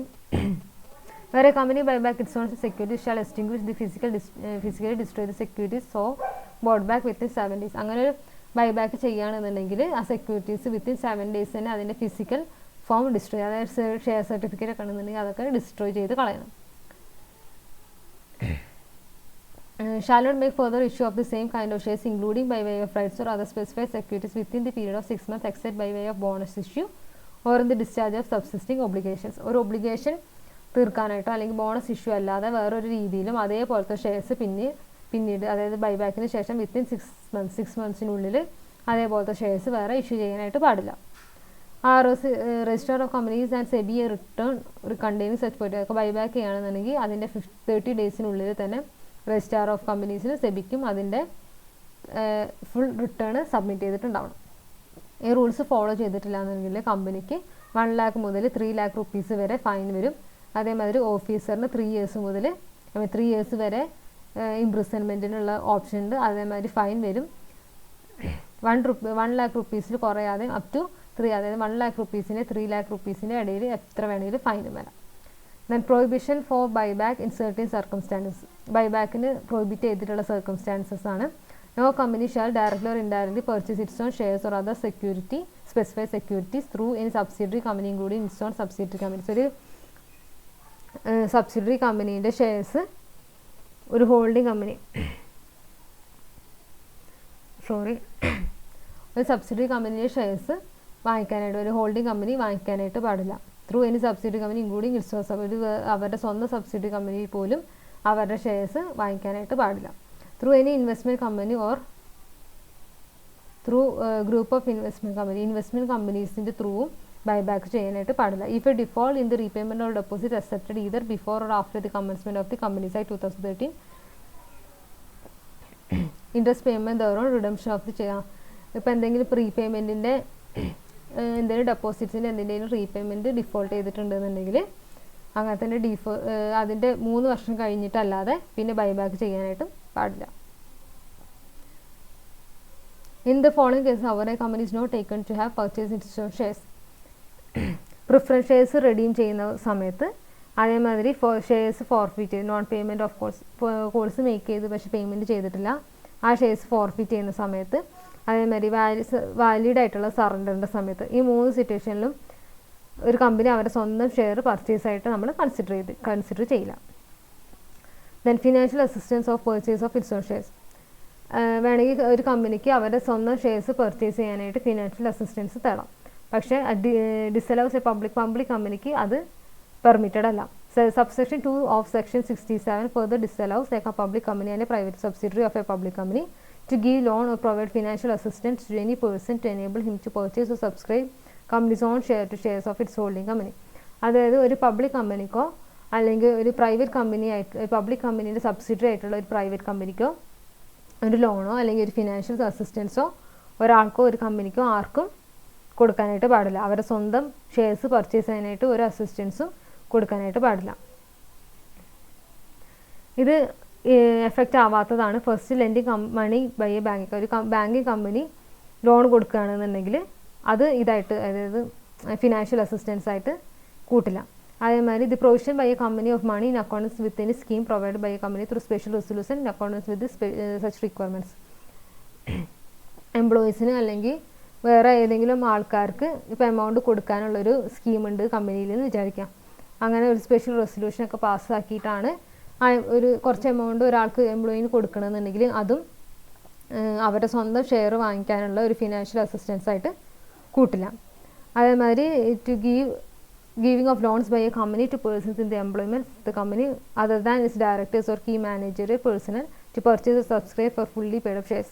ഡയറക്ടറിനും കീ മാനേജറിയൽ പേഴ്സണിൻ്റെ അല്ലാതെ വേറെ ആർക്കെങ്കിലും വേറെ ഏതെങ്കിലും എംപ്ലോയിക്ക് ക്യാഷ് ലോൺ കൊടുക്കുകയാണ് കമ്പനിയുടെ ഷെയർസ് വാങ്ങിക്കാൻ, അതും എന്തായിട്ട് കൂട്ടില്ല.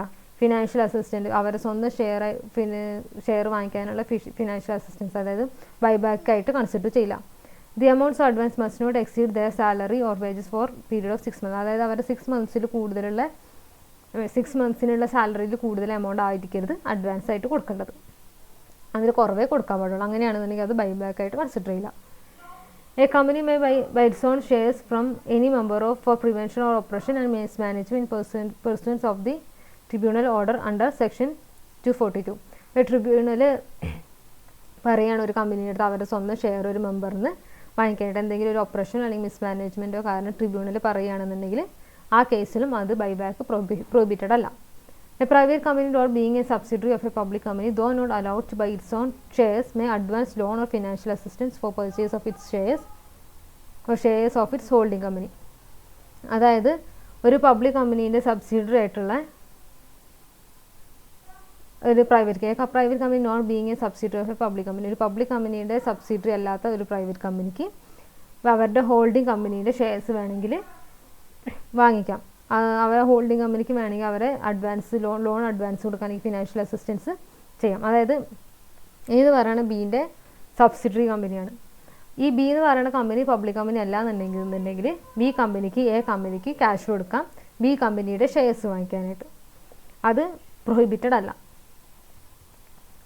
അടുത്തത് the section does not apply to the case of any holding company purchasing the shares of or lending money to any person purchase shares of subsidiary. അതേമാതിരി ഒരു ഹോൾഡിംഗ് കമ്പനി അവരുടെ amount lent ചെയ്യാണ് അവരുടെ സബ്സിഡറീൻ്റെ shares വാങ്ങിക്കാൻ വേണ്ടിയിട്ട്. അതും ബൈബാക്കായിട്ട് consider ചെയ്യില്ല. ഇതിനല്ലാന്നുണ്ടെങ്കിൽ ഈ ഫോളോയിങ് അല്ലാന്നുണ്ടെങ്കിൽ അല്ലാത്ത രീതിയിൽ എങ്ങനെയും ബൈബാക്ക് വരികയാണെന്നുണ്ടെങ്കിൽ 1 lakh rupees മുതൽ 25 lakh rupees വരെ ഫൈൻ കൊടുക്കേണ്ടി വരും. അതേമാതിരി 3 years ഇംപ്രിസൺമെൻറ്റും ഉണ്ടാവും. ഓഫീസേഴ്സിന് 3 years വരെ ഇംപ്രിസ്മെൻറ്റ് ഉണ്ടാവും. അതേമാതിരി fine 1 lakh rupees 25 lakh rupees വരെ ഫൈനും വരും. അടുത്തത് ബുക്ക് ബിൽഡിംഗ്.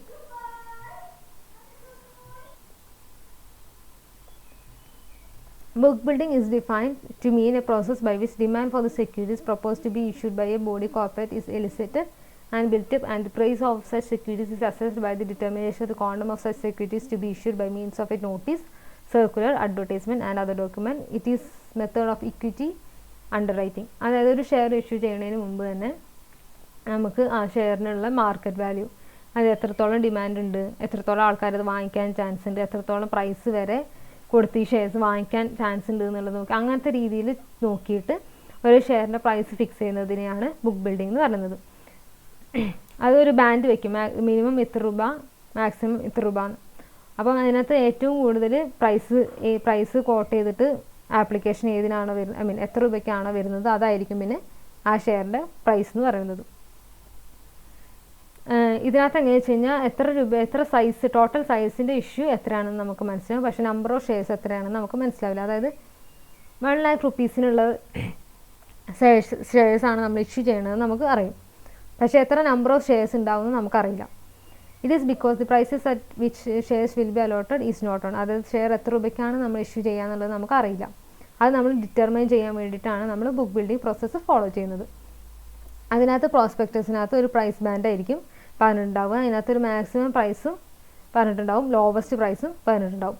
ഈ 20% മാക്സിമം പ്രൈസ് എന്ന് പറയുന്നത് ഫ്ലോർ പ്രൈസിൻ്റെ 20%-നേക്കാട്ടി കൂടുതലാവാൻ പാടില്ല. അതായത് ഇപ്പോൾ ഫ്ലോർ പ്രൈസ് 100 ആണെന്നുണ്ടെങ്കിൽ മാക്സിമം പ്രൈസ് 120 കൂടുതലായിട്ട് പാടില്ല. Then bids are invited from the prospective investors and final prices determined. Prospective ബയേഴ്സിൻ്റെ അടുത്ത് ഇൻവെസ്റ്റേഴ്സിൻ്റെ അടുത്ത് നിന്ന് ബിഡ് ഇൻവൈറ്റ് ചെയ്യും. അത് വെച്ചിട്ടാണ് നമ്മൾ ഫൈനൽ പ്രൈസ് ഡിറ്റർമൈൻ ചെയ്യാം. ആ ഫൈനൽ പ്രൈസ് നമ്മൾ ടോട്ടൽ ഇഷ്യൂ സൈസ് ഒരു ഡിവൈഡ് ചെയ്യുമ്പോഴാണ് നമുക്ക് നമ്പർ ഓഫ് ഷെയർസ് കിട്ടുന്നത്. 100% of the net offer to the public through book building process. Book building process ആകുമ്പോൾ മൊത്തം ഇഷ്യൂ 100% സബ്സ്ക്രൈബായിട്ട് പോകും. Advantages of book building. Book ബിൽഡിങ്ങിൻ്റെ അഡ്വാൻറ്റേജസ് ആണ് first. The demand of security propose to be issued by the body corporate may be created and built up. ഒരു കമ്പനിയുടെ ഷെയർസിൻ്റെ സെക്യൂരിറ്റീൻ്റെ demand നമുക്ക് ക്രിയേറ്റ് ചെയ്യാനും ബിൽറ്റ് ചെയ്യാനായിട്ടും സാധിക്കും. അതേമാതിരി the quantum of security be issued may be determine with a certain degree of accuracy. അതായത് എത്ര നമ്പർ ഓഫ് ഷെയർസ് വേണം, സെക്യൂരിറ്റീൻ്റെ എത്ര നമ്പർ വേണമെന്ന് ഇഷ്യൂ ചെയ്യണം എന്നുള്ളത് നമുക്ക് കറക്റ്റായിട്ട് കണ്ടുപിടിക്കാനായിട്ട് സാധിക്കും. The price at which the issue is likely to be fully subscribe may be ascertain. എത്ര പ്രൈസിലാണ് ആ ഷെയർസ് ഫുള്ളി സബ്സ്ക്രൈബ് ആകുക എന്നുള്ളത് നമുക്ക് കണ്ടുപിടിക്കാനായിട്ട് സാധിക്കും. This is the most efficient method to price the shares in IPO market. IPO മാർക്കറ്റിനകത്ത് ഏറ്റവും എഫിഷ്യൻ്റ് ആയിട്ട് ഷെയർ പ്രൈസ് ഇടാൻ പറ്റുന്നൊരു മെത്തേഡാണ് ബുക്ക് ബിൽഡിംഗ് എന്ന് പറയുന്നത്. This process gives investors the confidence leading to a large investor universe. ഇത് ഇൻവെസ്റ്റേഴ്സിന് ഒരു കൂടുതൽ കോൺഫിഡൻസ് ഉണ്ടാക്കാനായിട്ട് സാധിക്കും.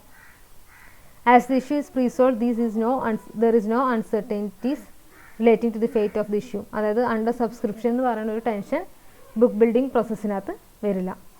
Then offer to public through book building process. An issuer proposing to issue specified securities through the book building process shall comply with the requirements of Schedule 18 of SEBI regulation.